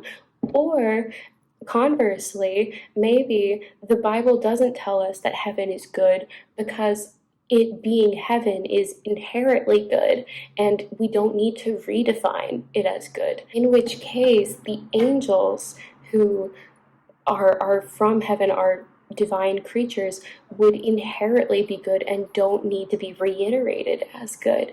And so, like, either way, it is so interesting. But then we can also talk about, like, what is evil? Is evil the absence of good, or is evil the opposite of good? How can we define evil? Is Volos, being a non-human entity, is he even, like, can we even define him in terms of good versus evil? Once again, like the angels. But then also, is he capable of thinking of himself as evil? Because if oh my god, I'm just going off. I can't believe I thought I could do all this and go to class. If Volos is unambiguously evil, and it is within his nature, if it is within his nature to be evil, that is what he is an evil creature, then does he even have the capacity to do good? Is it even possible for him to do good? And if it is impossible for him to be good, if it is impossible for him to do anything good, then can we blame him for not doing anything good?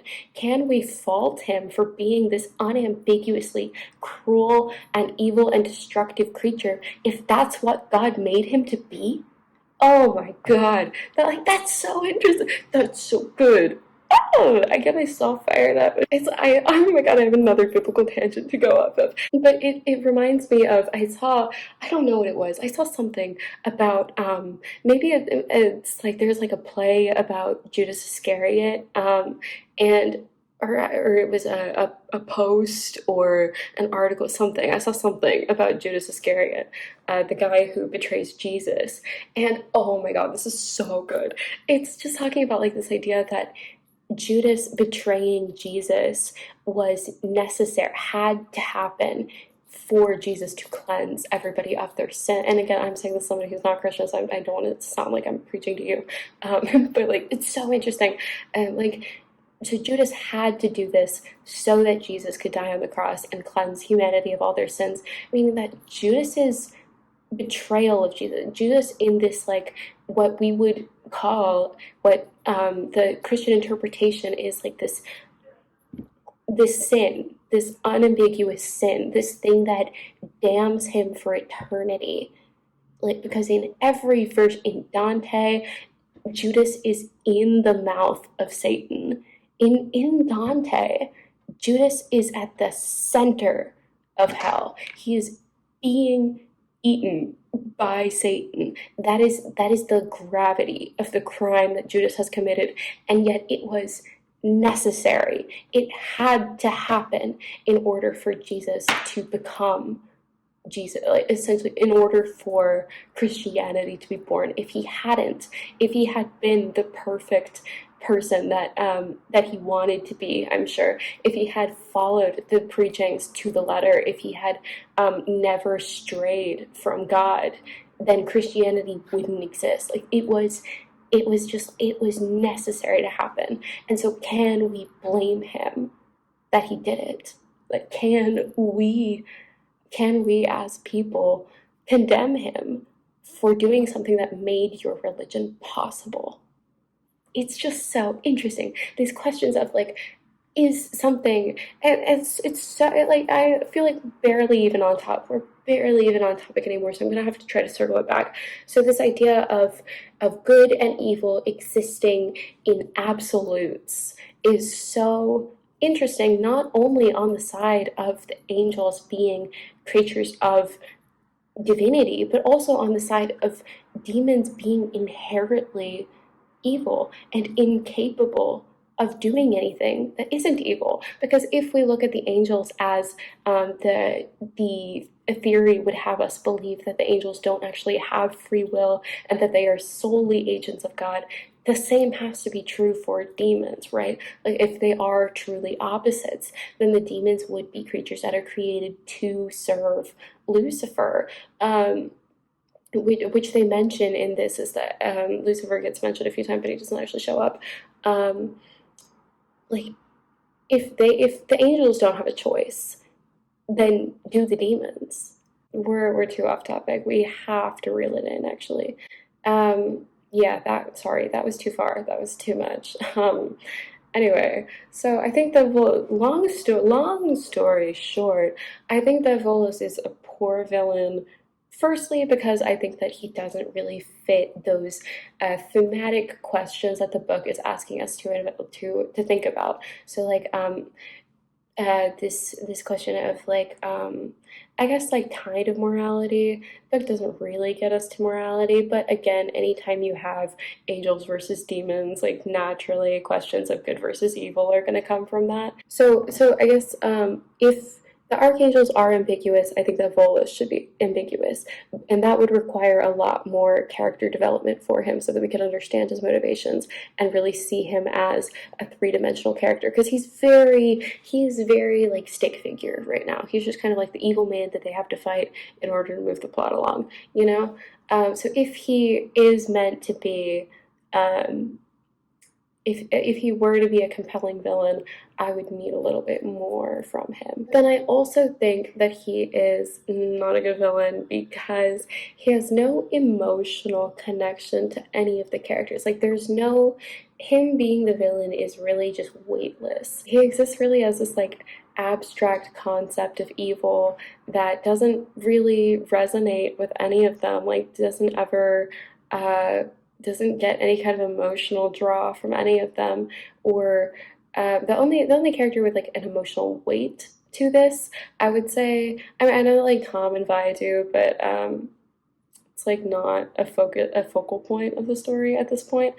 Fox is really the character who has an emotional connection to this because his dad got kidnapped, so he's gonna want to figure that out, and so he's got, like, a personal vendetta against Volos because Volos kidnapped his dad. Like, you can't do that to people.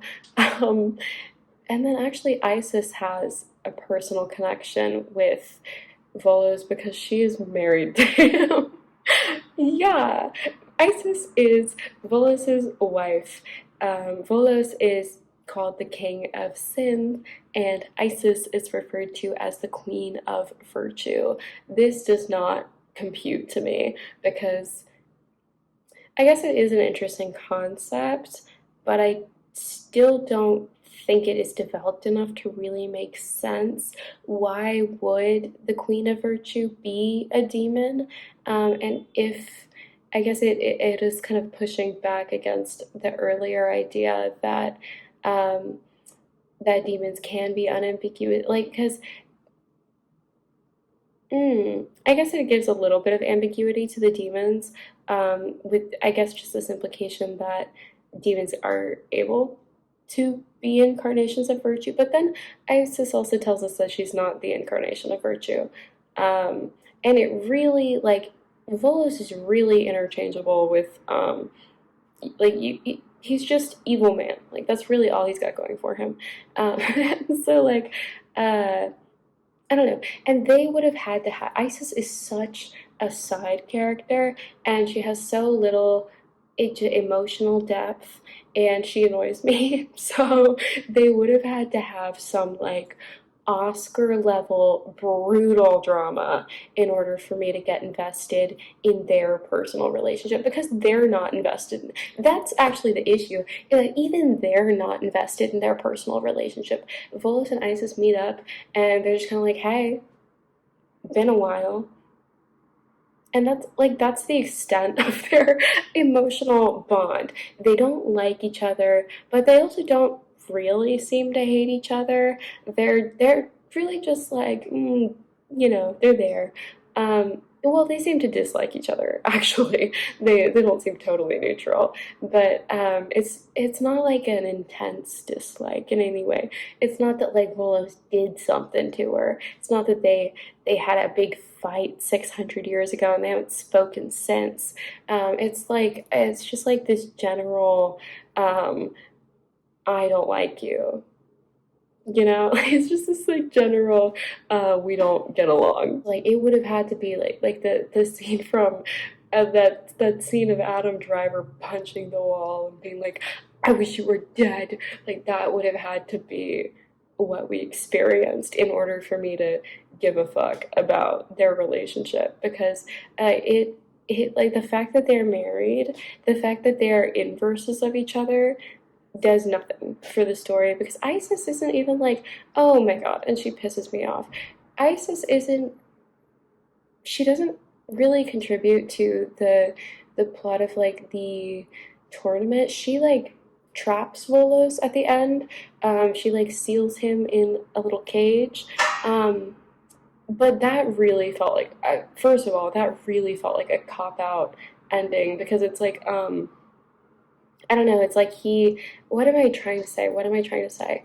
It's like, it's like if a Scooby-Doo villain were to start running after the Scooby-Doo gang at the end of the episode and somebody just like stepped on the back of their shoe and they tripped. Like that is the exact vibe that I get from what she does to like seal Volos at the end is that he's gearing up for an attack and she's like, no, that's it. Like I'm gonna, and so like Volos traps her in a cage, and then Vi comes and finds her, and she's like, if you guys are inverses of each other, because I think they say that Isis was created from Volos to be his inverse. So she's like, if you're created from him, isn't your magic his magic? Like, can't you just undo the spell? And that turns out to be true. So she just undoes it. But that begs the question: can Volos just undo her magic at the end? Like when she traps him, can he not just get out? Can he not just get out? Does he not know that? Why wouldn't he know that? If he created her, if she's created of him, then like why would he assume that he can't undo it?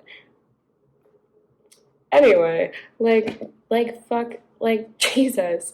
So yeah, there's just not a whole lot of emotional weight to him as a villain, and if he's not complex and he's not emotionally interesting, then he's giving nothing. Like he's not giving me. He's the creek is running dry. Like I have no like I'm so crazy right now. I have no I have no idea what metaphor I'm trying to say. This is a critique for the villain, but then also another just like Chekhov's gun got jammed again. Man cannot pull a shot. This whole book, like so Volos doesn't know that Fox is Death's kid, um, which I think is just a missed opportunity because, like, if he had intentionally sought out Fox to, you know, I don't know, leverage his relationship with his dad against, I don't know why he would though. It really seems more logical that he would leverage Fox against his dad. Like that's what this happens like multiple times. The characters say that Fox is a weakness for Death. Fox is something that other people can exploit to get to Death because of their like connection, whatever. And I think that I guess that this Chekhov's gun does go off because Death explains that he has a regret, which is a weakness for him, and that regret does come from Fox. But the way that they talk about it, it really seems like if somebody were to like fucking kill Fox, Death would lose it. Like that's the vibe that I'm getting from whenever they say that. So I think that it would be a lot more emotionally resounding if Volos did know that Fox was Death's godson and like somehow used that information. Um, yeah, in any capacity. Like I don't even have anywhere to go from there because use that information at all.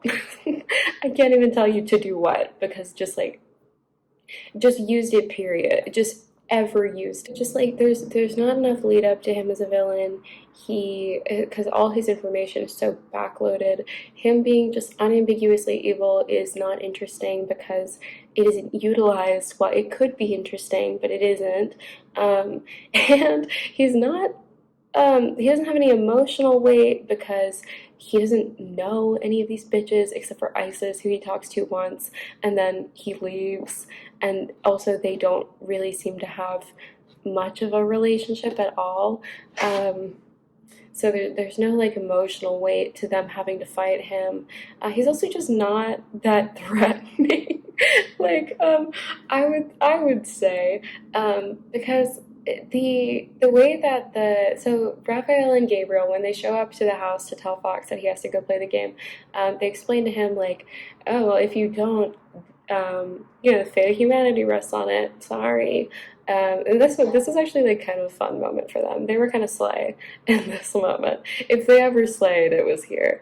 They're so annoying, but sometimes it works. They like finish each other's sentences, which is cute. You know what? I do have thoughts on that. I don't, like I said earlier, you don't have to worry that I'm ever gonna have a shortage of thoughts.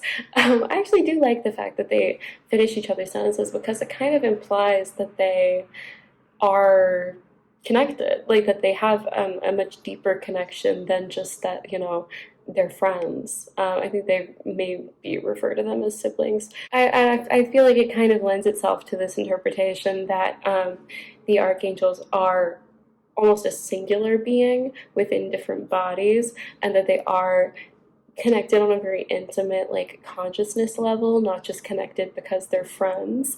And I think that is really interesting because it also kind of goes into that idea of whether or not the archangels actually have free will, whether or not the archangels are actually like are even the ones who are engaging with the characters. Like, are they just a vessel for God to run the games, or are they actually people themselves? And this kind of, I think, points to an idea that they're not people themselves, that they are just this singular concept that has taken multiple forms. That there are times where they communicate with each other and without speaking, like they just know what the other person is thinking, and they're able to talk about things that they haven't brought up yet. Like they're able to make decisions that they haven't discussed because they just know what the other person is thinking. And I think that that does kind of, that if that was because they're actually one consciousness or one being, I think that would be really interesting. Um, so, I mean, that's a lot to say about a very small part of the book. But yeah, the fact that they finish each other's sentences is fun to me. Um, and they do that in this scene, which slays minutely. But as they're describing it, I think that whenever the stakes of a story are so grand and so large, and that it just becomes vague. You know, it just, if you don't do this, it'll be like the end of humankind, the end of the world. And I guess this isn't specific to this book because they do this a lot in like movies. Like, we have to save the entire world, we have to save the universe, we have to save the cosmos. And it's like, okay, but what if we did? Like, what does that even look like? Realistically, what does that even mean? Like the fate of humanity rests on this. Yeah, but like what? How? What does that look like? And I wrote down some ideas of what maybe they could say in order to communicate the stake. Because what I think I'm trying to say is that when the stakes are this big, you have to focus on the small things in order to make them digestible. Because that's too abstract. I don't know what that means. I need to know what it looks like on the ground, you know, in real time. And so one of the ways that that might look is like, what does mortal life look like without death? Well, immediately without death, um, we might see like disease being able to progress past where it normally would, like past the point where it should have killed you. So like seeing new stages of these deadly diseases like cancer and like plagues, that are just able to progress indefinitely and get worse indefinitely. And the way that that would like, I don't want to get too like, we could get pretty like body horror with that, which might be kind of fun, but just like what that would do to your body. And we can talk about like, is death a medical phenomenon or is it a conscious phenomenon? So like if you got fatally, and if you got stabbed and you were dead, would your body start to rot and you would still be alive? Like that's how we can make those stakes feel real, you know? Because that sucks, because the book really talks about like death's value towards humanity as like, things are worth more because you know that they end. You love people more because you know they're not going to be around forever. You have more intense desires because you know that you don't have forever to get them. And you want to spend your time wisely because you know it is limited. But those things are just so vague, and they're too conceptual for actual like villain stakes. If you said, if you don't rescue death, people aren't gonna love each other as much. Like, okay, all right. Like, we need to get very specific about why this is so urgent and why this is a bad thing. And I mean, Fox already wants to go save his dad, but all the other characters who decide they're going to come along might actually have a stake in the game if there were stakes in the game. Anyway, or I guess just going, another way that we could do this is to go a little bit more in depth with the emotional stakes, especially for Fox. Like what's gonna happen to Death if they lose? Like what is he gonna do to Death if Fox can't beat him or doesn't want to beat him? Um, yeah, so like making it more like an emotional journey there. That's that. At the very end, they defeat Volos, essentially like put him in um, a jar, a firefly in a jar type situation. Um, and then Fox has to play Death to end the game once and for all. Um, and he comes up with terms for like what he would do like what he wants if he wins. He says like, oh, I want Mayra and Cal to be able to get together because they're in love. Okay. I want Vi and Tom to get together because they're in love. Okay. Uh, I guess I can see it. I guess I can see it. And I want these things for my friends. And it's like, babe, I am impressed that you remember their names. I'm impressed you know who Vi is. But maybe that's all I have to say because this is around the part where I stopped reading, to be honest. Because Fox wins the game, and he wins because they like both confess that they love each other, and that was Death's weakness. So Fox wins, and then there's like 2 chapters after that, and I kind of didn't read them because it seemed like it was just gonna be all the like happily ever after stuff. I guess I assume that like all the couples get together, and I also unfortunately assume that there's some kind of setup for a sequel. And I'll have to do this all over again because now I'm in too deep. So if anyone wants to tell me what happens in the last like 10 pages of the book, that would be amazing. I mean it would be really funny if something enormous happened in the last 10 pages and I've been talking this long and I don't even know it. I assume that he and Brand have a very cute little maybe a little kissy, maybe they kiss. Yeah, I guess one of my biggest gripes is the audiobook narrator. Because I was listening to this audiobook and I had the exact same problems with the Atlas 6, with this one narrator, the guy who narrates for Callum. And so I looked it up, this narrator, and like, is it the same guy? And it is. So I guess she just really thought that he did a great job, or her, probably not her, the publishing company, wherever, thought that he did great, knocked it out of the park with Callum, and they wanted to hire him again. But he pisses me off. I can't. He is pretty good at doing voice. Like to be fair, he's pretty good at doing voices. He was really able to give every character a distinct voice, and even the girl characters, he could like kind of make them sound like girls, which was like I'm proud. Like honestly, like, he kind of knocked it out of the park. Maybe I'm wrong, but he has this thing where whenever something gets intense and the stakes are high and things are happening, he starts to whisper, and so it's like the characters talking and they're getting more intense, and so he gets a little lower to give it more emphasis. And I'm on the city bus, and I'm on the bus. I'm on I can't hear you.